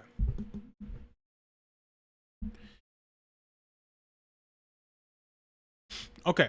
I I wanted to see this one. Dude, imagine dealing with this, right? All right. Maybe I should do the like introduction or something. But yeah, we're gonna be doing reactions now, just for like a little bit, before I get off. But we have a crazy story, by Atozi, and of course, this has to do with Tung Tung Sahur, which yes, there is a lawsuit going on with what is it with this brain rot specifically. That to me, I'm thinking, who is going to win? Is the person who generated Tung Tung Sahur, or is it going to be something else? I don't know. That's something that I truly question myself about this. But anyway, we should check this out because these other stories are pretty damn crazy too. But anyway, let's check this one out. Tung Tung Sahar has now found himself in court. And no, I'm not talking about the JP Morgan guy. I'm talking about the AI cartoon brain rot. Oh, bro, the JP Morgan guy, bro. I won't lie to you. I remember when that news story broke out, and when people found out the way that dude looked, people were like, "Boy, stop lying." And I'll be honest with you, I was kind of the same way too. Character. Because believe it or not, a viral AI wooden stick is now at the center of a copyright battle that could affect Roblox, Fortnite, and the future of AI art, I guess. Because imagine just telling someone 10 years ago that a federal judge would one day have to decide who owns Tung Tung Tung Sahur. Somehow that's exactly where we are. A viral AI-generated wooden stick carrying a baseball bat is now at the center of one of the strangest copyright lawsuits I've ever seen. I guess as ridiculous as it all sounds, this case could actually have huge consequences for AI-generated content. Roblox, Fortnite, and pretty much anyone creating art with AI. So, if you somehow avoided brain rot for the last year and so, let me catch you up. Tung Tung Tung Sahur, often abbreviated to Tung Tung Sahur, he's an AI-generated meme character. He first appeared in early 2025, created by an Indonesian TikTok creator known as Noxa. The character is apparently based on a real Indonesian Ramadan tradition involving a kentagan, which is apparently a wooden slit drum that's used to wake people up before sahur, the pre-dawn meal before fasting begins. So oh, is that what that based on? And turned that idea into a AI-generated wooden guy with glowing eyes carrying a baseball bat, and somehow it became massive. It spread across TikTok, YouTube, Roblox, Fortnite, and pretty much every corner of the internet where kids exist, because apparently they thought this was hilarious. Essentially, Italian brain rot is what went viral after kids got tired of Skibbity Toilet. But Tung Tung Sahur is apparently one of the most recognizable brain rot characters. It even surprised— Dude, it is crazy to me that even Skibbity Toilet was like the biggest biggest meme that happened not too long ago, actually. Surprisingly has a detail. And yes, if obviously if any of you guys have been outside relatively not long, they do have toys. Yes, they have toys. Detailed Wikipedia page documenting its history, cultural origins, appearances in video games, and now its copyright status. That's right, there's literally a section on Wikipedia called copyright status for a talking AI wooden stick. Because apparently when Tung Tung Sahur became popular, it also became valuable. And whenever something on the internet becomes valuable, people start arguing about who owns it. So the companies at the center of all this are called Spider Games and Speedy Simulator Gaming. They're the developers behind Steal a Brain Rot, one of Roblox's biggest games. And the whole idea of this game is players collect these bizarre brain rot characters, earn money from them, and even steal them from other players. And because Tung Tung Tung Sahur was, I guess, one of the— Crazily enough, for some of you guys who don't know this, you can actually make money from this too. Yes, there are people that actually buy these things. Yes, it's real. Biggest internet memes around, he of course ended up in the game. And at first, nobody really thought too much of it, but then a French company called Momentum Labs stepped in. Momentum says it represents Noxa, the Indonesian creator behind Tung Tung Sahur, and he claims that it manages the commercial rights of the character. So, according to the filings, Momentum sent the game's developers a cease and desist letter back in September of 2025. This is essentially a legal notice saying, we believe that you're using our intellectual property without permission. Please stop. And after getting that letter, the developers actually removed Tung Tung Sahur from the game, while the two sides, I guess, tried to negotiate some sort of licensing deal. But those negotiations apparently fell apart. So the character eventually came back. It's one of those things where it's like, how can you make a negotiation deal over a like like something like this when the whole thing is created through AI? Like, it'd be very different if it was like, maybe it could be done with like, someone's, like, if someone did that with their art and stuff, it'd be like, okay, maybe there could be some sort of leeway there. But since this was fully generated, through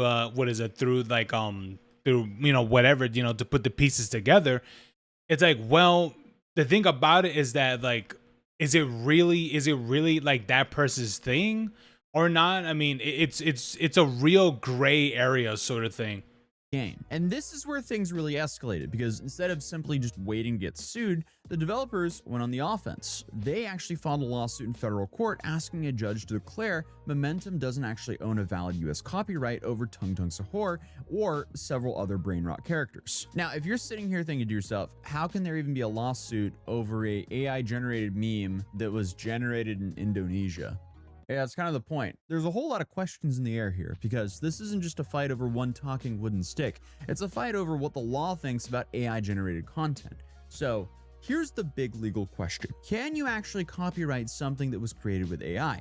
Well, the answer isn't as simple as yes or no, because a lot of people it'd be very online have been difficult to do saying, so. well, it's AI generated, so nobody can own it. And then you have a whole group of people that essentially say that AI just steals a bunch of assets from real artists and use those to generate whatever it generates. So this will definitely be interesting to see how it's ruled on in US court, because under current US law, copyright protects original works of human authorship. So yeah, that poses the question, what happens when it's computer generated? So my understanding of it is there has to be enough human creativity behind the work. So if something is created entirely by artificial intelligence without meaningful human input, it isn't really eligible for copyright protection. But here's where things get a little bit messy. So what happens if the person uses AI as a tool, and I guess they spend days refining prompts, changing ideas, coming up with the character's personality, writing its story, picking It's its a voice, great creating its question. music, and shaping everything until it becomes the final version everyone knows? Like, at what point does it become their creative work instead of something a computer just spit out? And that's exactly what these two sides are currently fighting about. The developers behind Steal a Brain. I mean, it is a very like that is like that that's the thing is like it is a very gray area for something like this, because there is a lot of layers that people do go through for things like this, you know, for it to work. But the problem is that yes, even though it may be true, it's all done through automation, through AI and such. But at what extent can this really be one's ownership of, you know, like to what extent? Like, is it all the prompts, the references, or some of the other things that's used, maybe music or and such? It's like, at one point can this be considered possibly what is it, copyright ownership? Like, at one point can it even be eligible for that to even happen? Argue that Tung Tung Tung Sahur was generated by AI, so Momentum can't claim a valid US copyright over the character. Momentum completely disagrees. They say that Noxa didn't just type a sentence into ChatGPT and call it a day. No, according to their filings, he developed the character through an involved creative process, coming up with the name, backstory, the voice, the music, the videos, and just the overall vibe of the character. And all of this obviously makes up the identity of Tung Tung Tung Sahur. So essentially this lawsuit is kind of asking how much human creativity is enough for it to be copyrightable. There's another layer to this that makes this case even more confusing, because Momentum isn't just arguing about copyright, they're also arguing about trademark. And those are two completely different things. Think of copyright as protecting the creative work itself, and trademark, on the other hand, protects branding. It's essentially what tells customers, hey, this product or character comes from us. So Momentum says that people now link Tung Tung Sahur with the creator they represent. They claim they've already licensed the characters for all kinds of products, including other games, toys, books, ebooks, consumer products, and even Fortnite. I mean, I was grocery shopping in Norway and I saw brain rot soda for sale in rural Norway. I was in a small town with like 3,000 people, something like that, whatever Folvung has. How many people live in Folvung, Norway? 712 to 700. Dude, that's crazy. A village from was a Folvung in Norway, a population of 7. Dude, imagine that you go to some rural area and they have a brain rot soda drinks. It's like, what the like, that's crazy.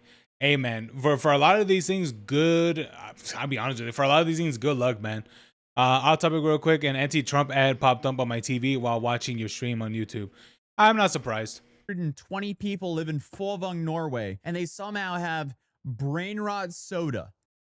It's pretty global. Regardless, the developers of Steal a Brainrot say not so fast. They argue that Tung Tung Sahur is a fictional character, not a brand, and that Momentum is trying to use trademark law to get control over creative content when it's really just a copyright issue. So now, essentially, the judge has to sort through both arguments. Who, if anyone, owns the copyright? Can the character function as a trademark? If neither applies, can anyone actually stop other people from using this meme? Because on one side, you have lawyers arguing over federal copyright law, and on another side, they're arguing about a glowing-eyed wooden stick named Tung Tung Tung Sahur. Okay. And I genuinely don't know how the judge keeps a straight face reading some of these filings. Because, I mean, one day you're handling billion-dollar business disputes, and the next day you're reading court documents about whether Bombardino Crocodillo qualifies for intellectual property protection. I guess this is just... Like, here's the thing. It's like, it may seem ridiculous, but this is the current reality that this is going to be more of a thing that will happen soon. And technically, it's already here. You know, we're already going with one example. I mean, definitely there's going to be more in the future. But the other thing as well is that even though with the other ones, you know, they're, you know, crazy or and such things like that. But the issue with this is that this is going to be more common things in the future, because it, you know, it's already here. It's not going anywhere. And so it is a true question, is how much of this could be, you know, copyrightable, let alone how much of it can even be trademarked as well. Which, I'll be honest with you, I can firmly believe copyright can probably be upheld, maybe. But I think the one part I think they probably have a more difficult time is trademark. I think that's the one that would be more of a hard time for sure.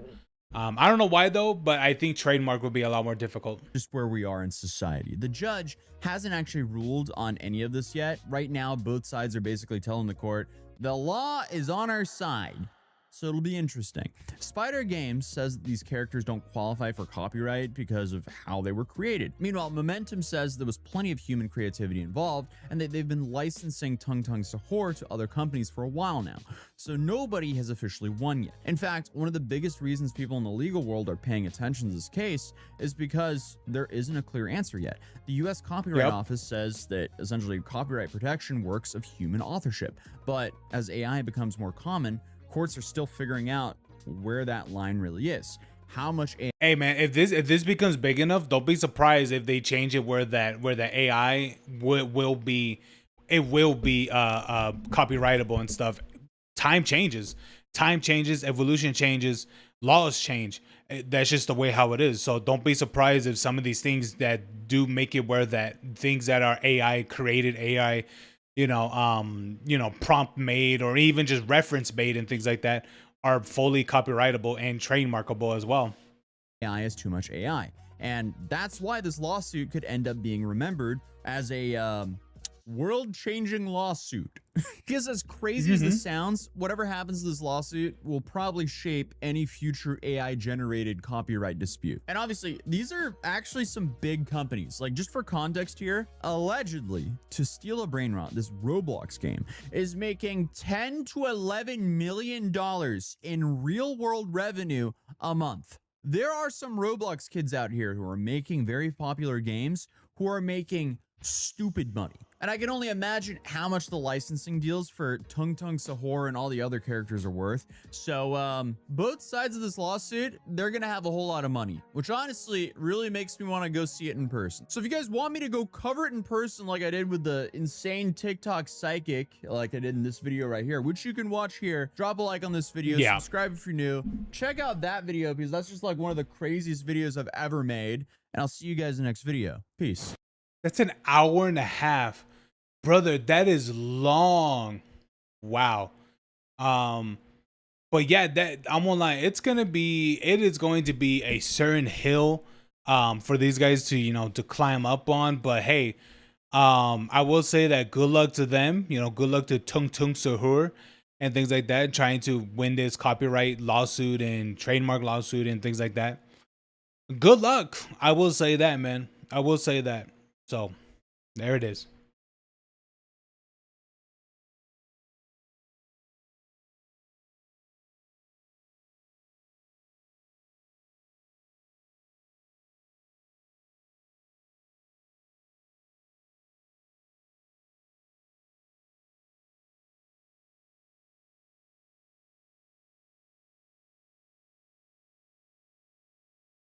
Yeah, that's crazy, man. That's crazy.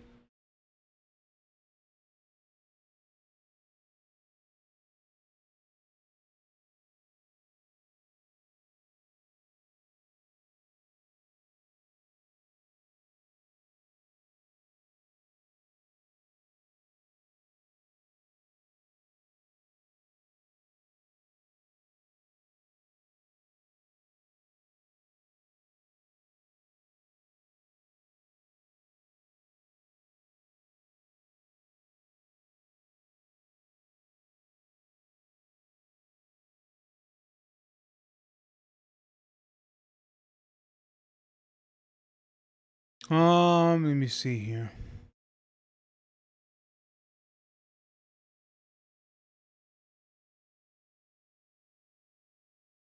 Oh wait, let me see this one. This guy pretended to play over my gameplay on his stream live. Ain't no way. Hold on, let me see this. All right. Up in a Slayer game, it looks like.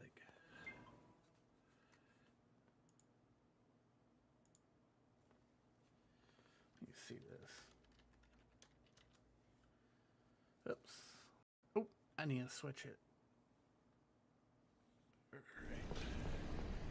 So if I could control a snipe and a nade, I mean shotgun and this rocket. Took my steroids today, ladies and gentlemen. Oh, dude. Check the radar, dude. Haven't died yet. That's first one. Double kill. Hey, man. Just dominating.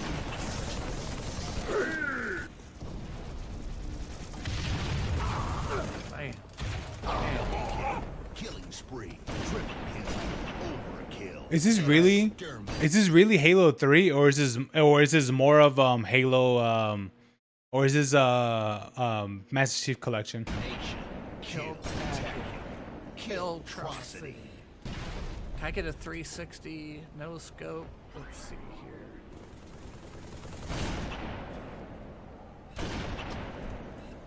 And come on. I couldn't get the 360 no scope.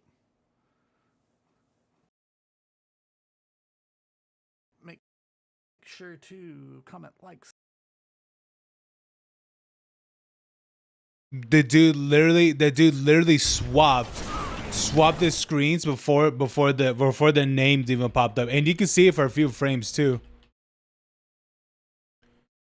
Wait, what color was he? I think they were blue, right?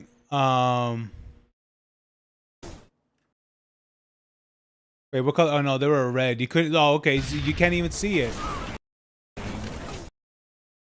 Nah, you can't even see it. Come on, bro. This guy pretended to play over my gameplay on his live stream. I like how this almost got 10 million views, by the way.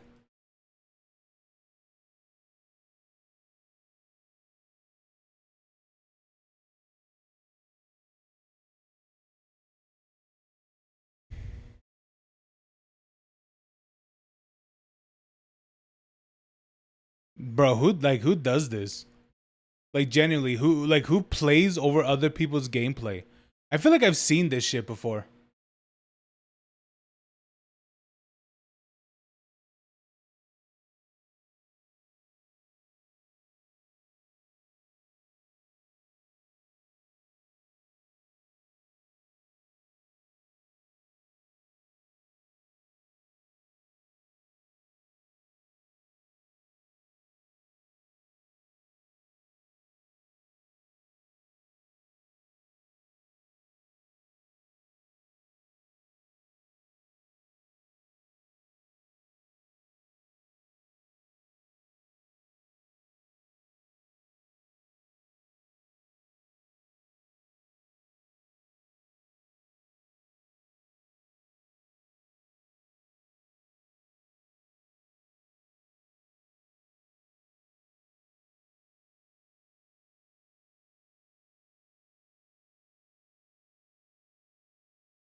Okay, let's see. Mickey is forced to choose between Goofy and his country.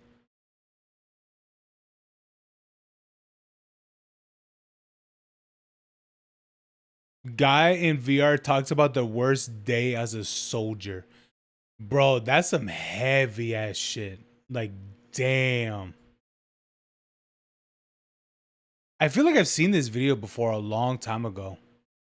Gunners would break, self-identify for like alcoholism or PTSD, and they obviously weren't flying anymore on gunships. Rotator cuff issues, back issues, knee issues. The gunner job itself was actually really hard on the body, and it broke a lot of people. People tried to get out of it, but for gunners, it wasn't easy to get out of. We actually used to make jokes about it, like the gunship flew on cancer. The cancer rate in the gunship community is actually pretty high because we have like some of the most cancerous substances known to man on there. They had Air Force quality or some kind of medical people come out and do like an air test while we were doing live fire on the gunship. The amount of lead in the air while we were shooting was so high that they were like, you should be on oxygen literally all the time. And we weren't. And we didn't, even with that advice. Towards my last deployment, I felt like death when I woke. Damn, bro, that's insane. Yeah, and here's the thing, he's right. He's right with all the munitions that they're firing. Oh yeah, that makes so much more sense, especially if they're on gunships, bro. You're talking. I mean, it depends. Maybe it depends on like what they're using, but let's say that they're talking about the infamous AC-130. Oh yeah, absolutely, bro. I mean, they're shooting 20 millimeters. I think was it 20 millimeters? I think there's a 40. And I think there's one that's like 120, which is basically like a howitzer cannon at that point. I think, or is it 100 millimeter or something like that? But yeah, that makes so much sense. Oh yeah, I don't remember what the other one is. But yeah, I'd have headaches near constantly, irritability, trouble sleeping. Like it felt like I was dying. It was sold to you like. They knew how bad it was. They didn't try hiding it. They just didn't care what it was doing to their bodies until it caught up with them. This job is amazing enough to keep doing it until you can't physically anymore, is basically what some of the old heads told you. I'm trying to go with a peace sign for like bunny ears, but instead it looks like I'm trying to use Jedi mind tricks on you. Yeah, that's crazy. I was working at Toys R Us as a... Oh, okay. So it was exactly what I thought. An AC-130 gunner. Okay. Yeah. That makes a lot more sense then because the amount of gunpowder that those bullets have. I mean, I would suggest like looking up like the size of those rounds. They're huge. They're massive. I was working at Toys R Us as a stalker. There you go. That's a good reference. That's what they're shooting. I think this is more for the howitzer cannon. But yeah, imagine that just going off every couple of seconds. Toys R Us is a stalker. Not stalking in Toys R Us, but like a shelf stalker. Probably not a good thing to stalk inside Toys R Us with all the children around. Probably not the model employee or the guy that you would expect to end up on gunships, because I was just a big stoner. What was the point where you were like, I'm done with Toys R Us? Because I feel like you just want to get away from it. Yeah, it's a big stretch. I got fired from Toys R Us. Pretty sure like it factored in the fact that I showed up every day stoned to like a kid-friendly establishment. I was like a year out of high school. My life's going nowhere fast because I was like, everyone who graduates high school, they're like, I'll do something in like a year and I'll be like a young hot millionaire and whatever. Everyone I'm not thinks gonna wake that. up one day with like a $1 million idea. I've got to start doing something with my life. You gotta build my it. My uncle, he kind of runs like a body shop. One day he came to visit us and he kind of pulled me aside and he's like, hey man, what are you doing with your life? Look at your dad. He was in the military. Your mom was in the military. They're successful. And I'm about to be foreclosed on my house because my body shop's going under because I'm 40 years old and I can't, my body just can't keep up with the amount of work I have to do to keep a roof over my head. I actually hated the military in all aspects of it. Was never going to do it. Swore that I would not follow my parents' footsteps. And then that's exactly what I did. My dad's in like $100K plus paying job in like the government. My mom was retired and she was working for the civilian sector. And she was about to get like her military retirement on top of the 10 years of civilian service. So she was about to have 2 retirements. And I looked at them and I'm like, wow, okay, they're successful and they went in the military and I have no direction. Maybe the military will give me that direction if it worked for my parents. Is your uncle okay now? Did he find a way back on his feet?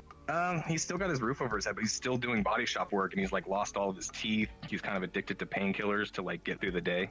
We're pretty sure he has like lung cancer and just won't go to the doctor because he can't afford it. I had the whole scoop about like the military going in. I was like, Honestly, I think there might be other things going on with the uncle that he probably never really told them about, maybe, but it's speculation on my part. it's gonna suck, and I knew it was gonna suck. I talked to my dad about it, and like everyone else I knew, it's gonna suck, but you're gonna miss it when you're out. And they were right. I do miss it a little bit. Yeah. When I went into the recruiting office, I did my ASVAB, and it was high enough to where they're like, basically any job on the list you can get. I put Loadmaster in there. I put in ATC. If you get out and you do air traffic controlling, you can make a lot of money. My mom told me, and this is like the one thing she told me that was wrong, you don't have to pick 5 jobs. You only have to pick 4.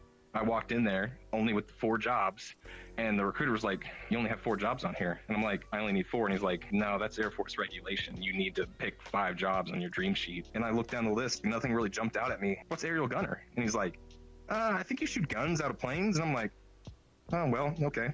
It's my 5th pick. I'm probably not going to get it. But wrote it down in there.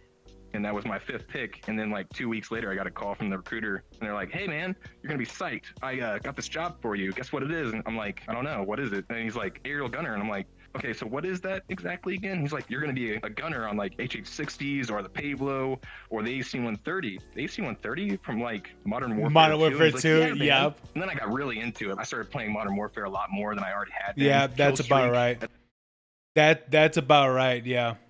Hey, Lucky, is it Lucky? Oh, thanks for this. Thanks for the star. The top is the gunship. Yeah, it's insane, bro. Just religiously tried to get the gunship in every game. The perfect position for. That's the crazy thing, man. Like, because when you hear something like that, I mean, I don't know how young he was when this happened, but yeah, can you imagine? Like, you hear that, it's like, oh, Modern Warfare 2. And things like that, you're just like, whoa, you know, and it's crazy. It's crazy when you think about it. But of course, something is obviously, he already said it already, but something tells me that the worst event is about to happen. Talking about gunships, the fetal position. I was kind of lazy. I didn't do any like the push-ups or like the run before I went to basic training. I didn't just smoke weed. I smoked Marlboro Reds. So oh I yeah, to basic training like super out of shape, man. Couldn't do like 15 push-ups to save my life. And I showed up to basic training with Vans, the little flat skater shoes. They make you go out there and do a mock physical training test. I came in at like over 16 and a half minutes or something like that on the run, which is not good. It's like 10 something to pass basic training. Came in like super unhealthy and shitty. I was like marching like this, my hands swinging together rather than like doing this. My TI would always like, struggle, what the fuck are you doing? Like, just do it naturally. Just walk naturally. Walk like a human being, struggle. There's this like big ceremony after you like graduate the aerial gunner course. They take all the people that have graduated on stage. They give you your silver wings. They have like metal pins on the back sides of them. The old tradition was they punch it in. Those 2 needles would go into your chest, earning your wings through blood kind of thing. Punch them on so hard that they'll never come off. They stopped doing it because it was like hazing, and there was like a big push in the Air Force to like not haze people anymore. But my dad could do it because my dad's family. He punched me so hard that I like walked back 3 steps on the stage. So after we got done with the land sear and like the water sear, I went to my first duty station, Herbert Field, Florida, headquarters of Air Force Special Operations Command, and I was psyched. I wasn't considered what was like permanent party yet. I hadn't gotten through training to the point where they would consider me like a full-fledged member of the Air Force. I was still on probation kind of thing. That was just a schoolhouse of getting into the books, having to learn like technical data about guns on the aircraft. What's the fire rate? Do you know the cycle of ops? A failure to fire? What are the malfunction steps to do to deal with that? We've actually lost quite a few gunships in like history. We lost Jockey 1-4 in Somalia during the Black Hawk Down incident. We lost Spirit 03 because they got shot down by like a man-pad. From the legacy, there's also the lessons that have been learned on gunships. You know, don't fly during the daytime because you're a low, slow-flying aircraft flying in a circle. Probably not a good idea to fly during the daytime when also doing that maneuver, because then it's like, and it can clearly just line up AAA or a man-pad on you and just shoot you down. Not to say that we didn't fly daytime missions, we did, but like, we tried not to. until Air Force brass came down and like, you're gonna fly this mission because we need you. Well, we'll push back and we'll be like, there's a good chance if we fly during the daytime that we're gonna get shot down. Like, I hope you're cool with that. And they sometimes just force all. Is that the reason why that when they do fly in the day, they tend to hang in the like in the clouds? Like I've heard of situations like this before, but not in like vivid details. Like, I think there's a clear reason why that wasn't told in details. you're gonna be flying during the day? Yeah, they tried to get us to fly daytime when I was in Kuwait, and Chicken ISIS at butt. this time still had 56 millimeter anti-aircraft artillery and like man pads and stuff that they had gotten. Afghanistan wasn't so bad. We flew daytime missions there because the Taliban had 23 millimeter anti-aircraft, which really couldn't hit us in our orbit unless they put it on top of a mountain, which they did sometimes to try to trap us in a valley. I mean, it never worked for them, but they tried. All Damn. the time through training, they were telling us, hey, you know you're going to kill people, right? Yeah. I mean, that's what I'm here for in this job. It was repeated like multiple times. Hey, you're Yeah. going to kill people. Hey, you're going to kill people. Hey, you're going to kill people. And then got Yep. shipped out to my first trip to Afghanistan in 2011, 2012 timeframe. When you first start out and then get you to your main base, you actually live in dorms, right? I literally thought my dorm was cursed, but I realized we were just all gunship guys. The guy that I took his room, he had a stroke.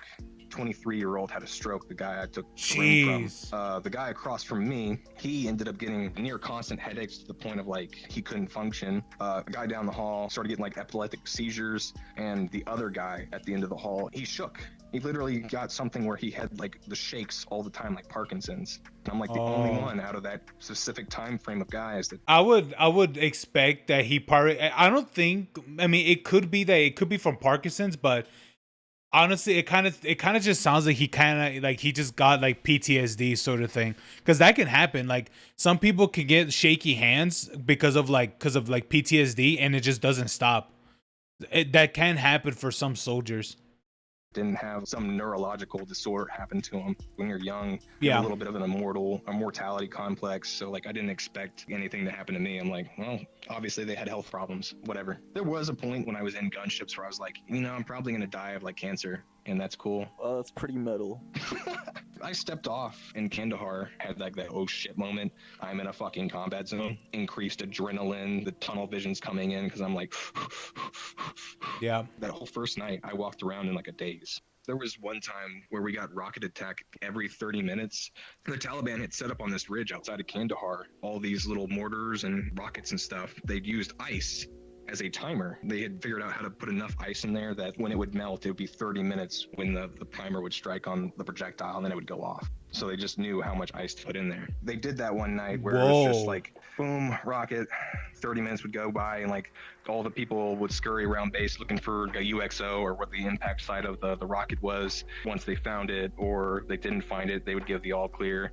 And they had perfectly timed it because it took us about 30 minutes to like do a full base wide sweep for Yep. projectiles. As soon as we gave it all clear, the next rocket would go off. It freaked me out, like I'm not gonna lie. Okay, there's probably like a rocket coming in. I'll just run out to the bunker. The other gunship guys, they laughed at me. Why are you freaking out? They laughed at me basically because I was like doing what I was supposed to go to bunker. Their threat tolerance was way off the fucking charts. They just didn't give a shit in most regards. There was a time we were at Chow Hall and we had an incoming rocket.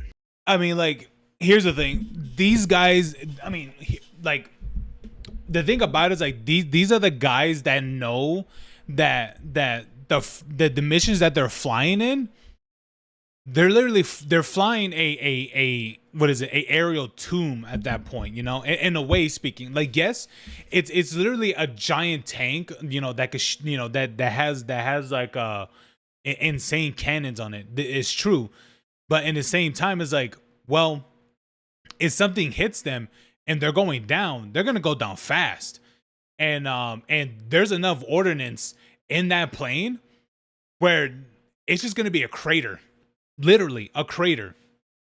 So, it essentially, in a way, they're flying a giant explosive tomb, essentially. I mean, that's kind of how it was with people who flew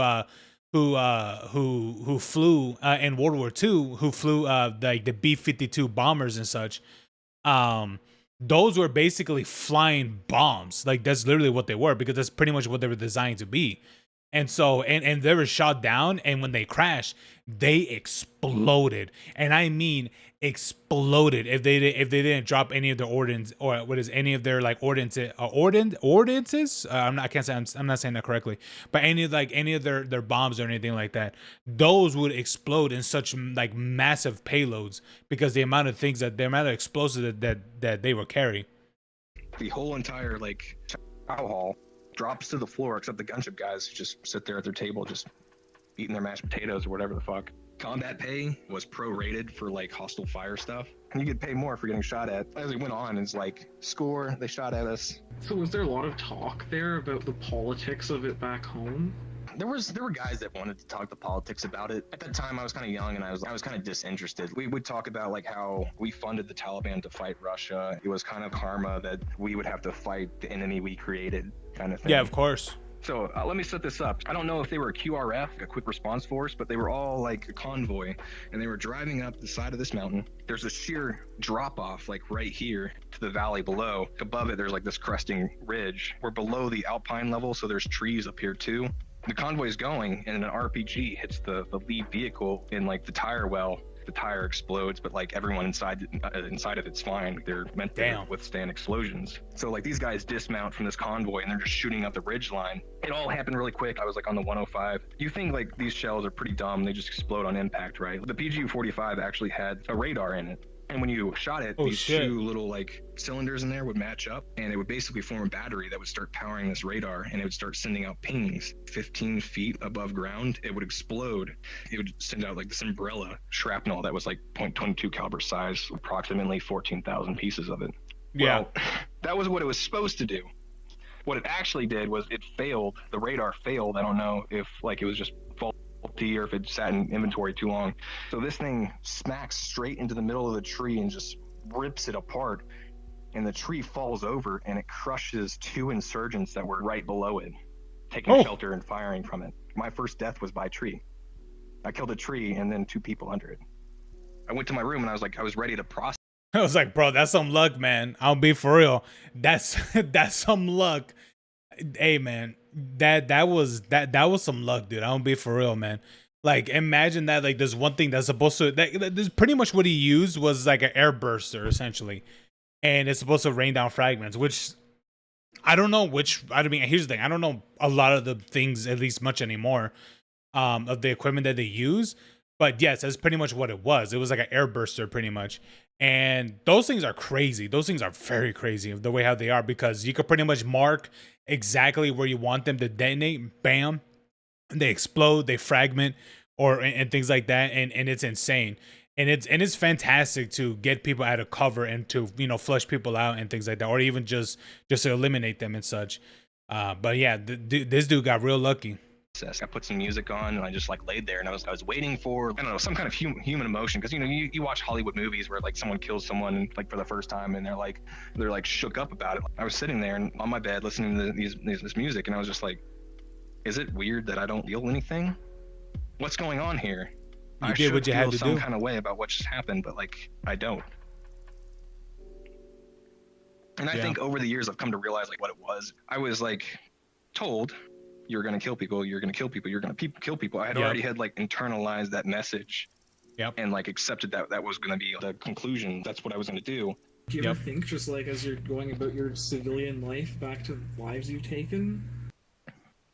There was a mission in the Helmand River Valley on that same trip.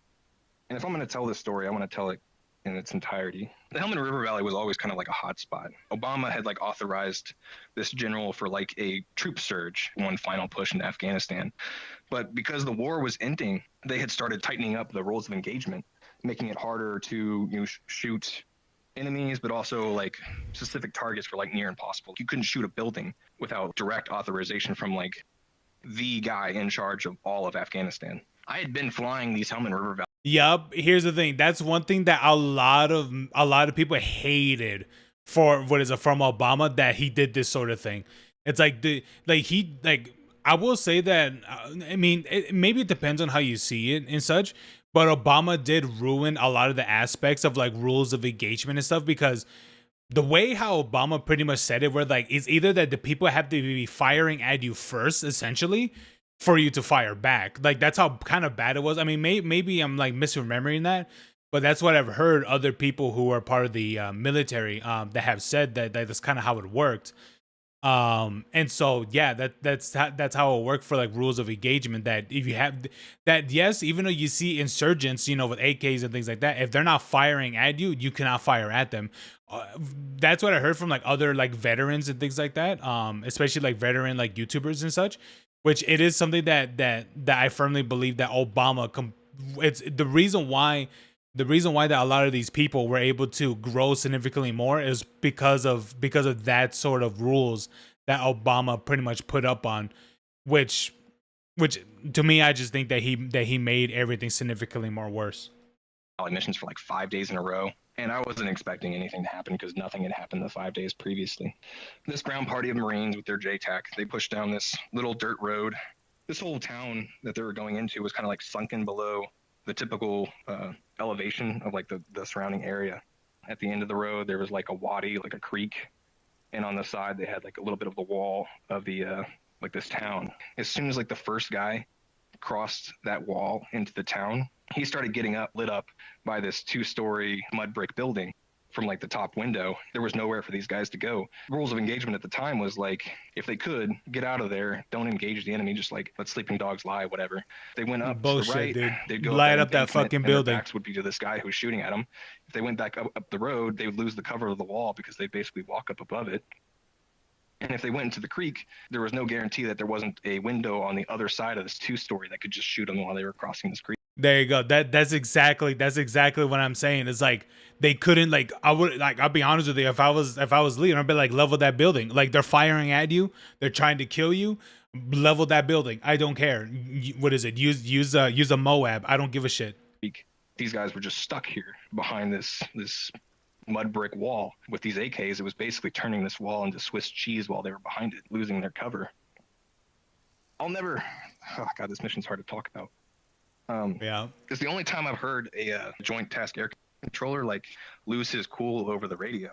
He called up and he was just like, if you don't get rounds down right now, we're gonna die. And it's like, and I'm not doing justice to how it sounded because there was like a crack in his voice and it was real like you could hear like the panic, the sheer panic in this dude's the panic voice. It was just the crack of it and everything. I had to sit there and watch because like these guys were in a building and we're not allowed to shoot buildings. We tried to tell the ground force commander, like, hey, these guys are taking accurate fire. They can't retreat. We need to shoot this building. And he's like, I'm not giving you my authorization to strike that building. If there's civilians in there, that's on my head. I don't give a fuck. Like, truly, I don't care. Like that's the part that infuriates me so much. I don't care. Like, do you really, like, here's the thing. You're willing to sacrifice your own soldiers because these people will use the nearest by civilian and use them as a shield. I'd be like, I don't, like, at that point, I don't care. I'm going to shoot through that shield and eliminate that person who they're using as a shield. I'm sorry. That's just how it, like, who would you rather save more, your own soldiers or some random ass people who happen to be inflicted in this conflict of war? Like, it's unfortunate, but it's one of those things where I'm like, something needs to, like you're going to be sacrificing your own soldiers at this point. Like, no, level that building. Who cares if there's civilians in there? Clearly, the people who are occupying this building know that, and I'm pretty sure they know too, because they also get intelligence as well. They do. They also get information as well. So if they're willing, if they know that, they're like, hey, if we get this infant and be like, hey, wait this infant around, you can't shoot us, you can't shoot us, you can't shoot us. Oh, guess what? No ordinance is gonna fall from the sky and explode that building. But that building needs to be rubble. I'm sorry for that baby, but that building needs to be rubble. Internal discussion on the crew, like, we could declare self-defense for these guys, but if there's any civilians in there, we weren't willing to really accept that risk to put that on our own heads. We had to get in touch with headquarters back in Bagram and tell them what was going on. And then those guys had to send a runner. Oh my God, dude. Obama fucked all of this up. In Afghanistan of NATO. Then they had to bring him up to speed on what was happening, answer all his questions, and then get the authorization from him to strike the building. the entire time I'm fuming. We have the capability to stop what we're watching right now, and we're not using it. That's what our mission was. Our purpose is to save ground parties' lives. I was seeing red. Like, it's the most mad I've ever been in my life. Going through that experience, I actually know that there's a difference between like anger and like wrath. That's what I was feeling. Like, I felt like I could just rip out the side of the fuselage of the gunship, jump down out of the sky, and like fucking sucker punch these Taliban in the face. That's how Yeah. mad I was. Like, I would do something. It's irrational like that. infuriating. Yeah.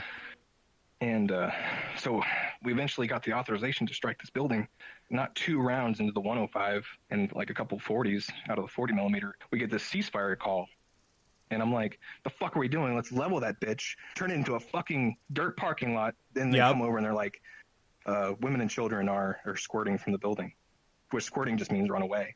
At that moment, it was like, what? No. There's terrorists in there. There's no women and children. What the fuck? What? Couldn't process it. And I don't know, man. I've thought about that like multiple times over like the course of my life. It's like, what could we have done to like prevent that? That was a perfect ambush. There's nothing you can do.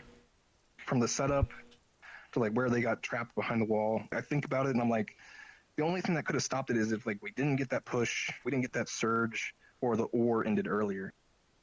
That was like, I don't know, that was a box that we got stuck into.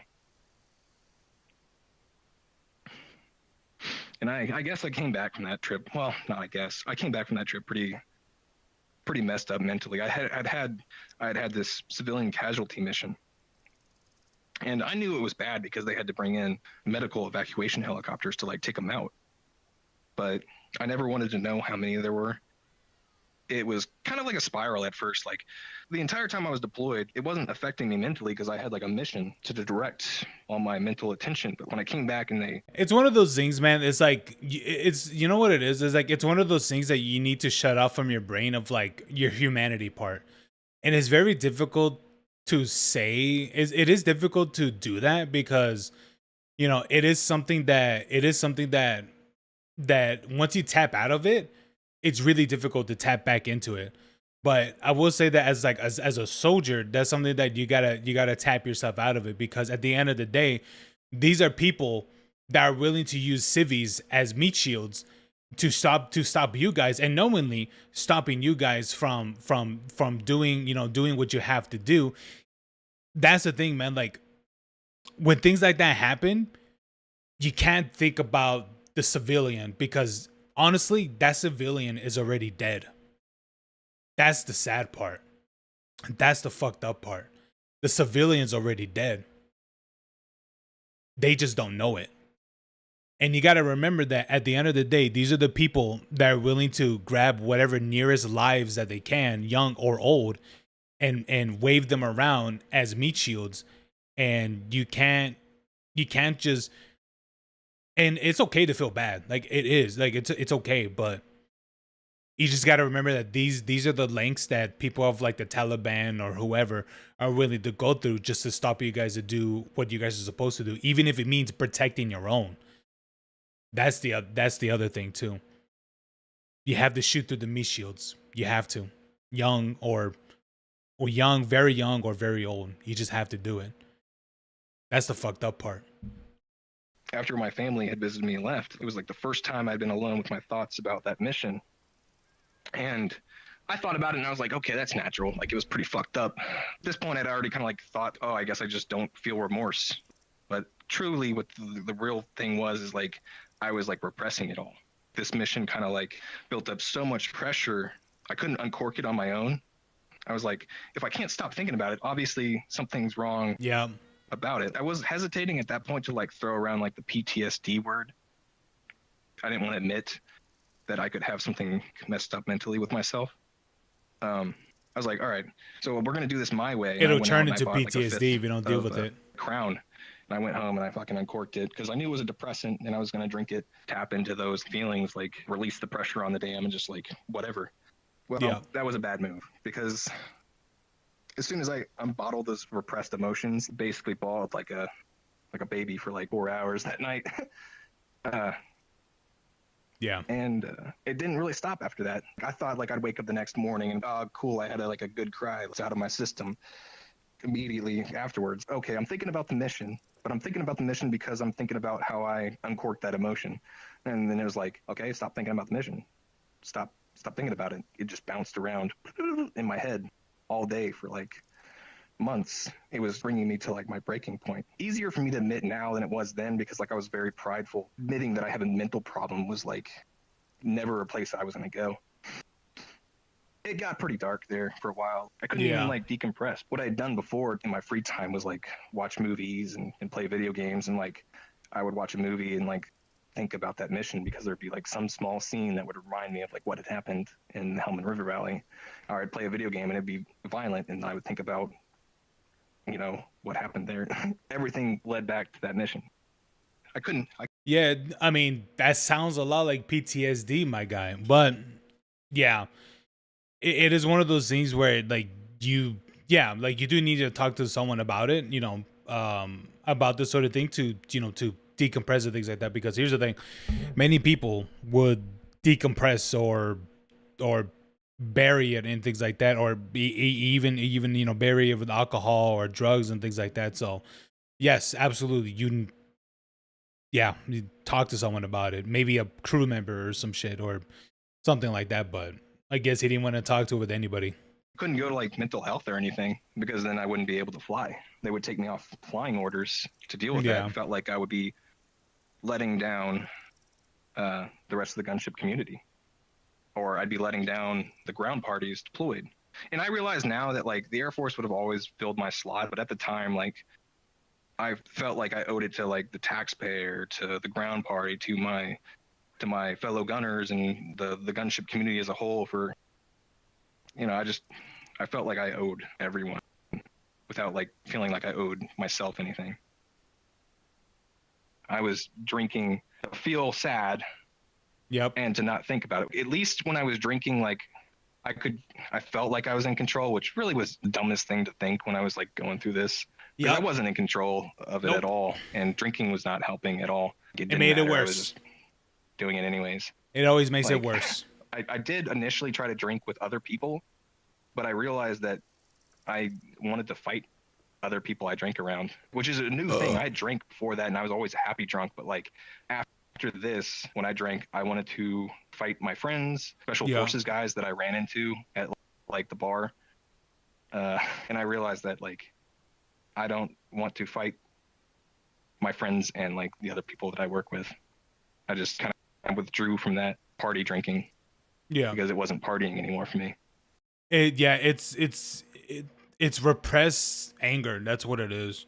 It's because of the amount of anger that was tied within that mission is the reason why he's feeling like this. It's because of that. I mean, he said it earlier, like he saw red. He wanted to to punch a hole in the foliage and things like that, and that's what's coming out. It's the anger, it's the trauma that he went through, but the anger connected with that trauma as well. That's the reason why he's feeling like that. Yeah.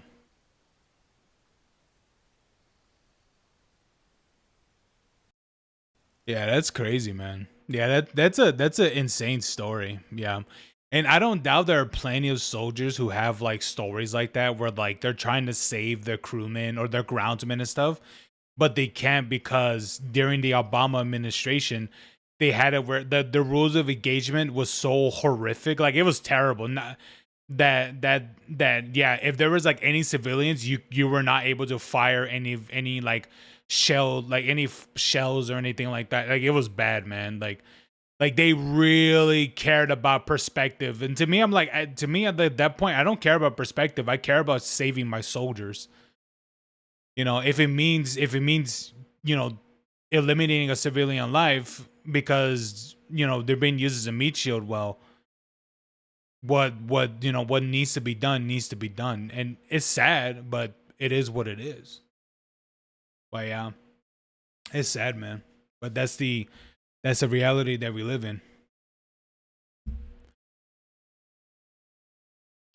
After the numerous attacks by the Jedi on my life, do you support the reformation of the Republic into the First Galactic Empire? Do I support the reinformation of the Republic into the first galactic empire? Well, knowing the fact that what the galactic empire turned into, um not really, but I'm not surprised that it happened with the what is it with the reformation of the Republic. Which is actually sad when you think about it, because a lot of those Republic soldiers, mainly the clones, a lot of them were phased out for like other people and things like that because they were all getting old and decrepit.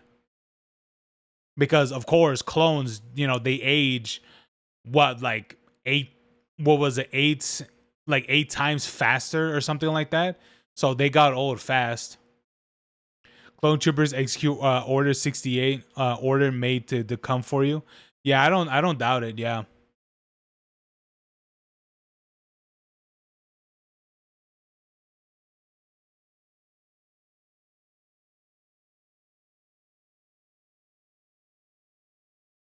And that's the sad part, and that's the sad part about it, is that the clones don't realize that the day that when they get phased out, because when they get old and decrepit, the one thing that they cared about so much, which was the formation of the empire, does not care about them.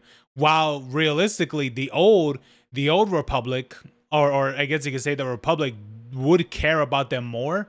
It depends on who exactly their person is, but there were plenty of generals that absolutely cared about their clone troopers.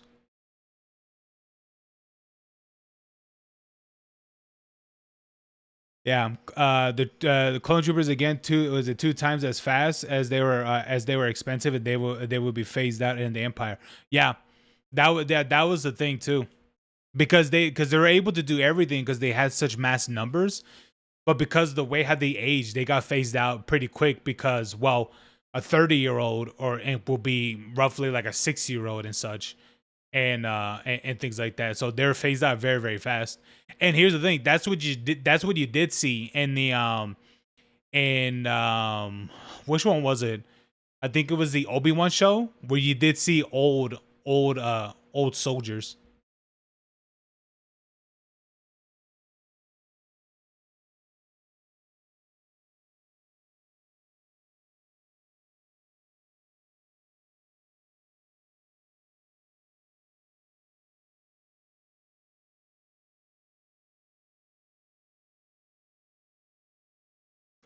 I thought Williams was gonna add things. Oh yeah, he did add things. Never mind. Um,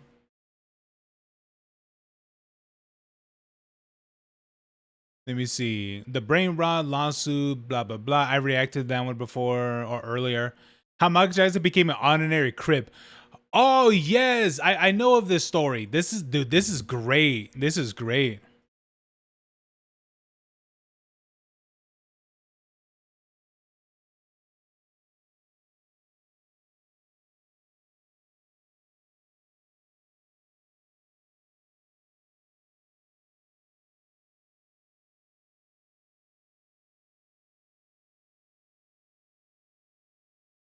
The loans I took out for the clones during the Clone Wars stopped when I sent Anakin to kill the bankers. I mean, Darth Vader. Oh man, yeah, yeah. I'll be for real with you, man. One of my favorite scenes from Star Wars is when the Chancellor gets force pushed into his chair, and just the way how just the way how he rolls around. I don't know why, but I remember when I rewatched that scene, I was just laughing because I was like, dude, like it just looked funny. Like, I'm sorry, but it just looked funny. I don't know why, but it did. Um, but yeah. Anyway, all right. Um, all right. So let's look at this one. Let's look at this video. All right. How Michael Jackson became an honorary Crip. Yes, I did hear about this story a long time ago, but I'll be honest with you. I think this was more of like him being cool with like the Crips and the Bloods, I think. But it was something like that. I don't really fully remember. But anyway, let's check this one out. You see, there was only one person on earth that was good in every hood, and that was Michael Jackson. This picture behind me is Michael Jackson throwing up gang signs with the Los Angeles Crips. Yep. This picture is 100% real. Now I know what you're thinking. Damn, Michael Jackson with the Crips, this story finna be wild. And you're right, it's finna be wild. Now this all started because Michael Jackson was recording a song called Beat It. Now if you listen closely to the lyrics of Beat It, he's basically talking about the gang life and how it's braver to walk away from a fight rather than risking your life. After we finished recording, they said, damn, Mike, you going crazy. We need to shoot a video for this right now. Michael said, I agree. So what gang members are we going to use for the actual video? And they said, no, we gang just members? use actors. Michael Jackson said, well, one thing for sure, two things for certain. I ain't never been fake. So we're going to get the real thing. Mike's people looked at each other and said, look, Mike. We gotta go get the real thing. This is the same man, by the way. This is the same man who went all the way to Brazil to film, to film like a scene over there. And he talked with the drug lord at that time. And here's the thing, that dude was a massive fan, which he'll probably bring that up, but was a massive fan of Michael. And here's the thing, that because people feared that man so much that they're able to do everything without worrying about anything or anyone stealing anything, which was insane. It's the 80s. I know the gangsters dress like they should be in a Playboy Cardi fashion show, but like, they like that for real. Michael Jackson said, boy, I'm from Gary. Michael Jackson's voice can get pretty deep. He said, boy, I'm from Gary, Indiana. Stop playing with me. You think I'm soft? Google me. Google my city. They said, Mike, it's the 80s. We don't know what Google is. Mike said, don't worry about all that. Just get me the gangsters for real. Yeah, you got to understand, Gary, Indiana was like that. I know the name sounded a little bit soft. No offense, Gary. But Michael Jackson's brother said, looking outside their window on 3 occasions, they just saw massive gang brawls. So Mike's people took to the streets. They said, gangsters, hello. Any gangsters here? Gangsters, hello. We're gangsters. They said, yeah, so y'all want to be in a Michael Jackson video? They said, Michael Jackson? Now, you got to understand, it's Michael Jackson in the 80s. So it doesn't matter this how is peak hard Michael you Jackson. are, you're saying absolutely. So the gangsters said, absolutely. But here's the thing. Michael Jackson wanted real gangsters that were really beefing. So he got about 80 members of the Crips and the Bloods. And again, this is the 80s. This is the height of the Crip and Blood rivalry. Side note, if you don't know, Crips and Bloods are two gangs that started in Los Angeles, very, very famous for their intense beef. And to be honest, to say their beef is infamous. I think at one point, maybe I could be wrong, but I think at one point they were like like one big gang, but they end up splitting, and I believe that's what formed the two. I think I could be wrong. I'm most likely wrong. The Crips and the Bloods are credited for making gangs as a whole in the United States famous. To this day, you cannot wear red or blue in certain neighborhoods in Los Angeles or you finna get in trouble. Matter of fact, there's a rule in Los Angeles. If you go to a club and a bar, you can't wear hats at all because certain gangs don't like certain hats. Growing up being from Los Angeles, I just thought you couldn't wear a hat if you go to a club or a bar. It might be in certain other areas that are heavy on the gangs, but I digress. But actually, I am curious. Let me know in the comments if in your area you got to worry about your colors or the hats you wear like when going out. Anyway, let's go. No. So the director pulled up to Michael Jackson. Luckily enough, that's not an issue for me. But for what I remember growing up, I don't remember this being a thing. But granted, I didn't go out that much. His name was Bob. He said, yo, Mike, what are you doing? Mike said, you stuttering. You sound scared. It's going to be all right. Don't worry about it. I got it. Michael said, the song is about coming together and putting aside your differences. Once they hear it, I know they'll be inspired. I just know it. The director said, all right, look, we're going to be in a studio. So Mike said, a studio? He said, one thing for sure, two things for certain. I ain't never been fake. We shooting this in Skid Row.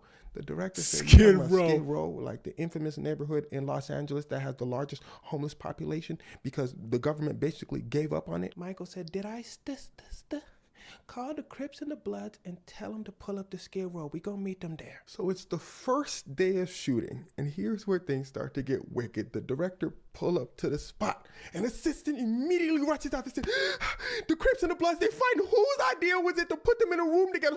Where's the director at? Where's the director? The director said, they said, director, that's you right there. Director said, oh, nah, that ain't me. They said, yeah, the Crips and the Bloods, they in there fighting. Somebody gotta stop them. The director said, The police rush in. The director said, thank God. Who called y'all? They said, nah, ain't nobody had to call us. We heard the Crips and the Bloods were going to be in one location, so we just decided to pull up. Also, side note, is Michael Jackson here yet? The director said, y'all fanned out. No, he's not here yet. They said, okay, we just going to be around. We going to be security. We just going to help him out, you know. The director said, well, your timing is perfect. My assistant just came over to me and said the Crips and the Bloods were in there beefing. The assistant starts running towards them again. The director said, look, there go my assistant. He must be running for his life. The assistant pulled up. He said, yo, I just got off the phone. They said, Michael Jackson pulling up right now. The director said, are you stupid? There could be a gang war happening on set. Right now, you're talking about some Michael Jackson. The assistant said, boy, I don't care if it's the Crips versus the Bloods, the Boston Celtics versus the Los Angeles Lakers, the Stormcloaks versus the Imperials. We talking about the Stormcloaks versus the Imperials. Lock in.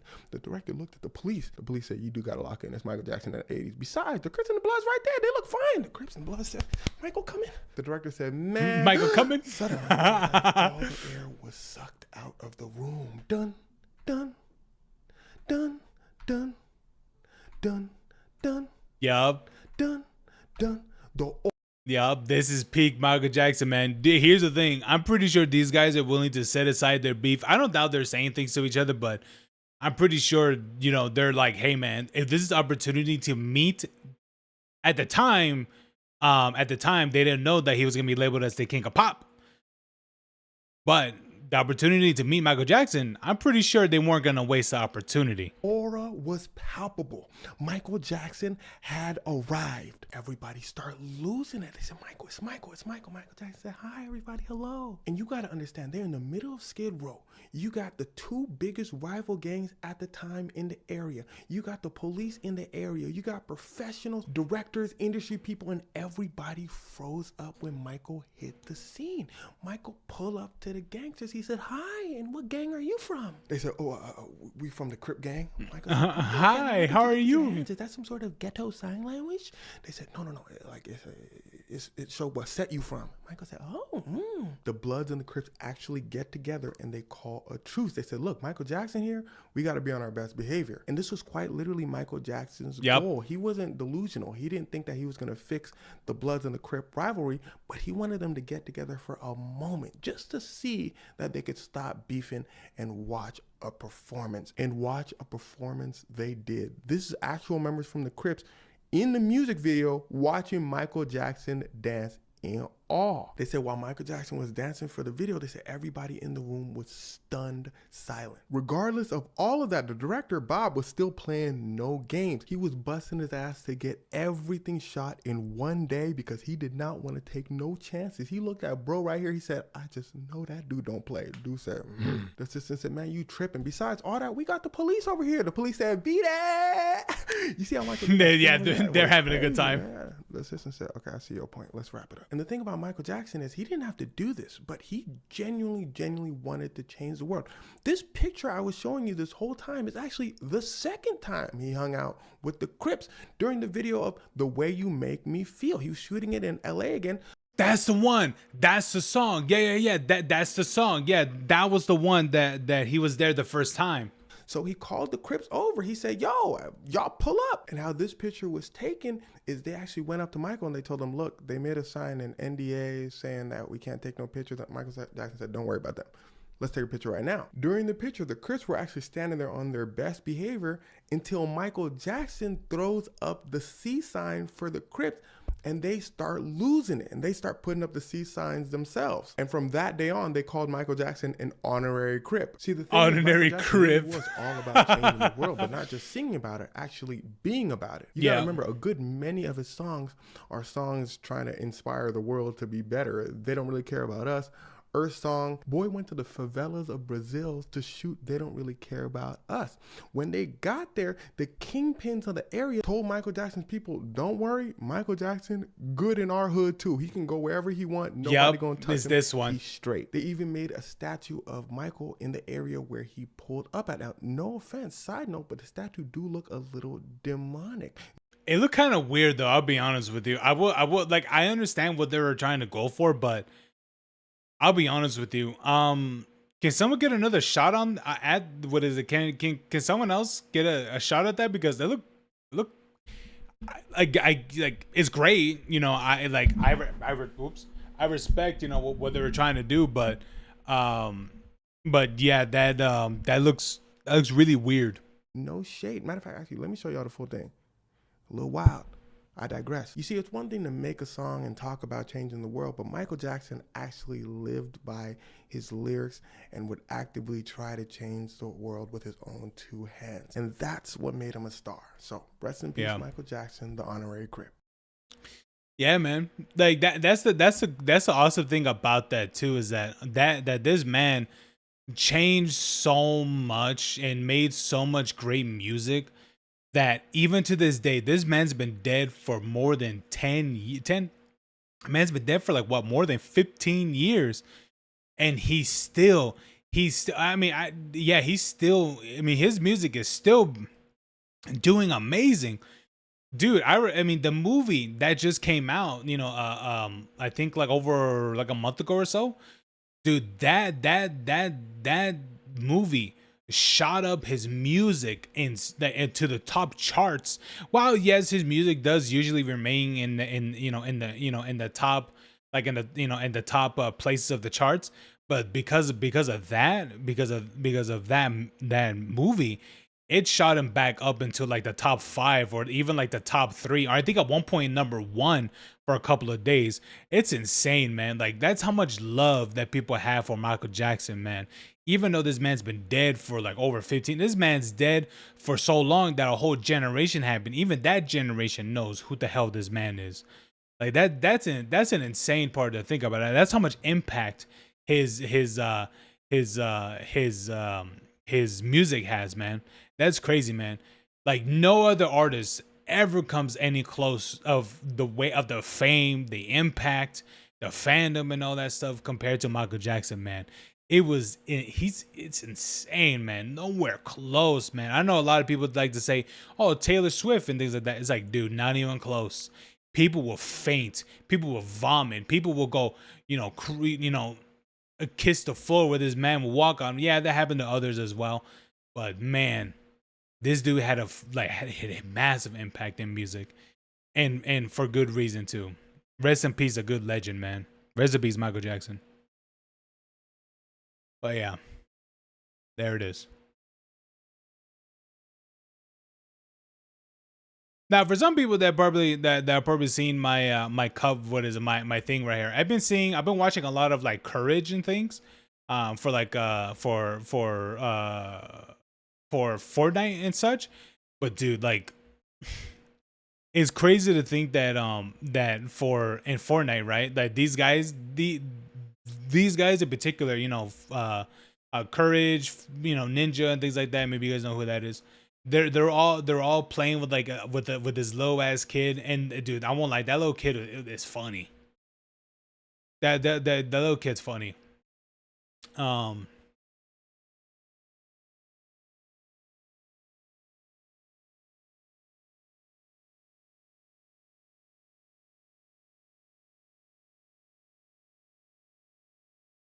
You see, there was only okay.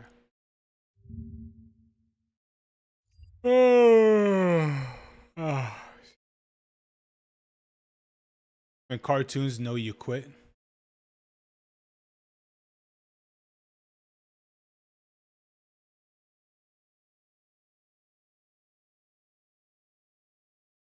How long I've been live for?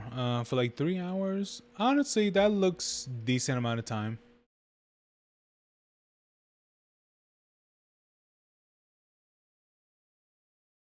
But hold on. Let me load up Warframe real quick. All right. Let me do that.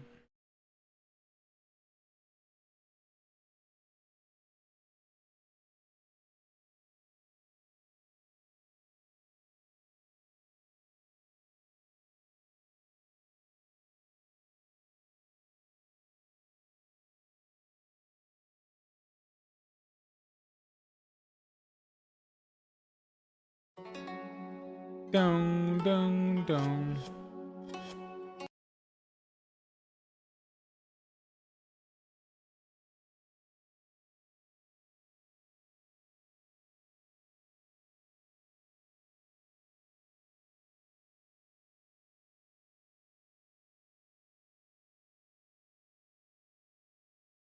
I was gonna say something else to react to.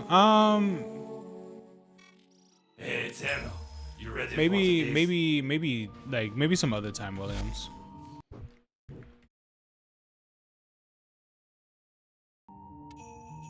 Yeah, let me do this real quick.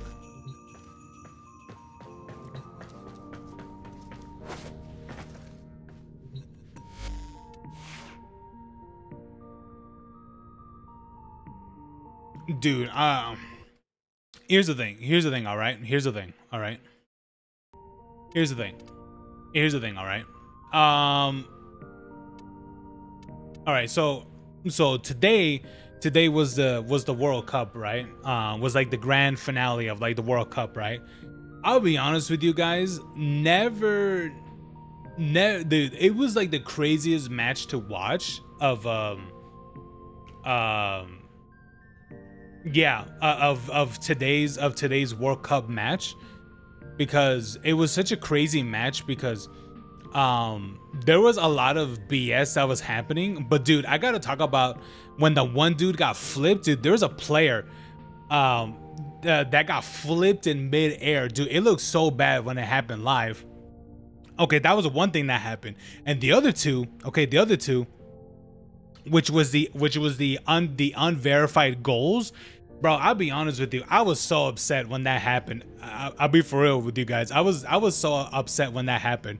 I was like, what? You tell me that this one goal doesn't count? Well, the first one was done. The first one was done by a I don't know his name, but he was black with dreads.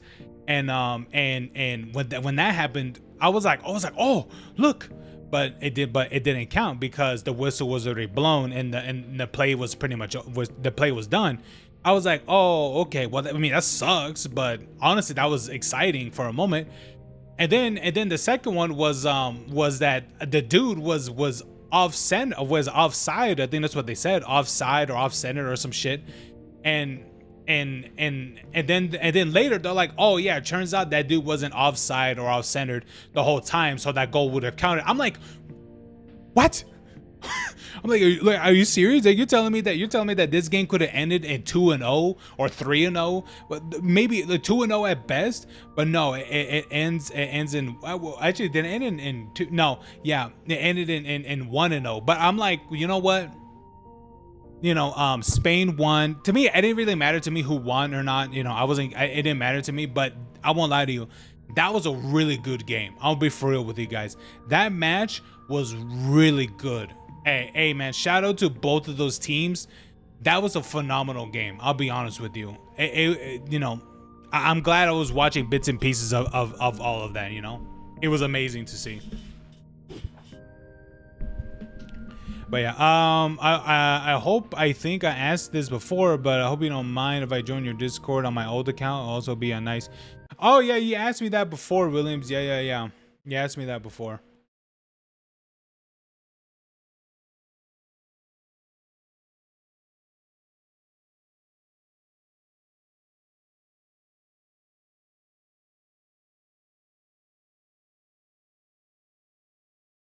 Yeah, I saw what you put. Yeah, I put sure. Oh crap. Wait, hold on. Let me tighten this a little bit more. There you go. I want this to come off.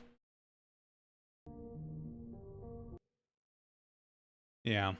But yeah, I'll be honest with you. It was a good match. I'll be for real with you guys. I don't know if you guys saw it earlier, but it was a really, really good match. Honestly, I kind of thought that it would have been I thought it would have happened more earlier in the day, but it didn't. Which honestly, I kind of thought it would have or did, but I don't know. I thought it was gonna happen more later in the day, but of course they were in Eastern time, because I think it was in New York. I don't know if it was in like New York or somewhere like in New York or something like that, but but it makes sense for them because they operate in Eastern time, so it was like 3 o'clock for them.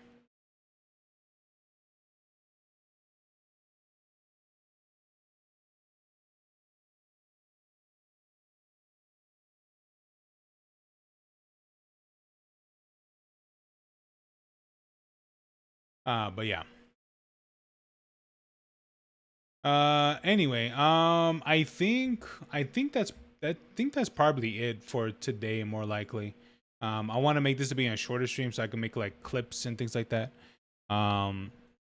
But yeah, I think that's most likely going to be it for that. That probably is going to be it for tonight, guys. I just want to have like Warframe open, instead of like some other thing. But yeah, well, you let me know what your alt account is, and I see if I can mod you through there and see what I can do. But yeah. Anyway, you guys have a good one, all right? You guys have a good night. You guys have a good day, all right? You guys have a good one. I'm going to just chill out for a bit and before making more clips and things like that. But anyway, you guys have a good night, all right, guys? You guys have a good one. Honestly, pretty all right, pretty all right in terms of like, the game was and all that stuff. It was actually pretty good. I will say that the last couple of games were actually pretty exciting to watch. I'll be for real with you guys. The last couple of games were exciting to watch. But I'll be honest with you, I always like to see the finalization of like these games, because they're just more interesting to see than like seeing like the build up and things. I understand some people like to watch like the build up and everything for it, but for me, I just like the end result, But hey, that's just me, of course. But anyway, you guys have a good one, all right? You guys have a good night. Honestly, this kind of happens the same with like football as well, like when you see like the wild card or the playoffs and things, that's when it gets like really more interesting. But honestly, man, I mean, take it for someone like me who's a Cardinals fan, and given that Cardinals hasn't been that good for the past like I don't know how many seasons, but yeah, there's that. Anyway, all right then, you guys have a good one, all right? All right, you guys have a good night, all right? See you guys next time. Peace.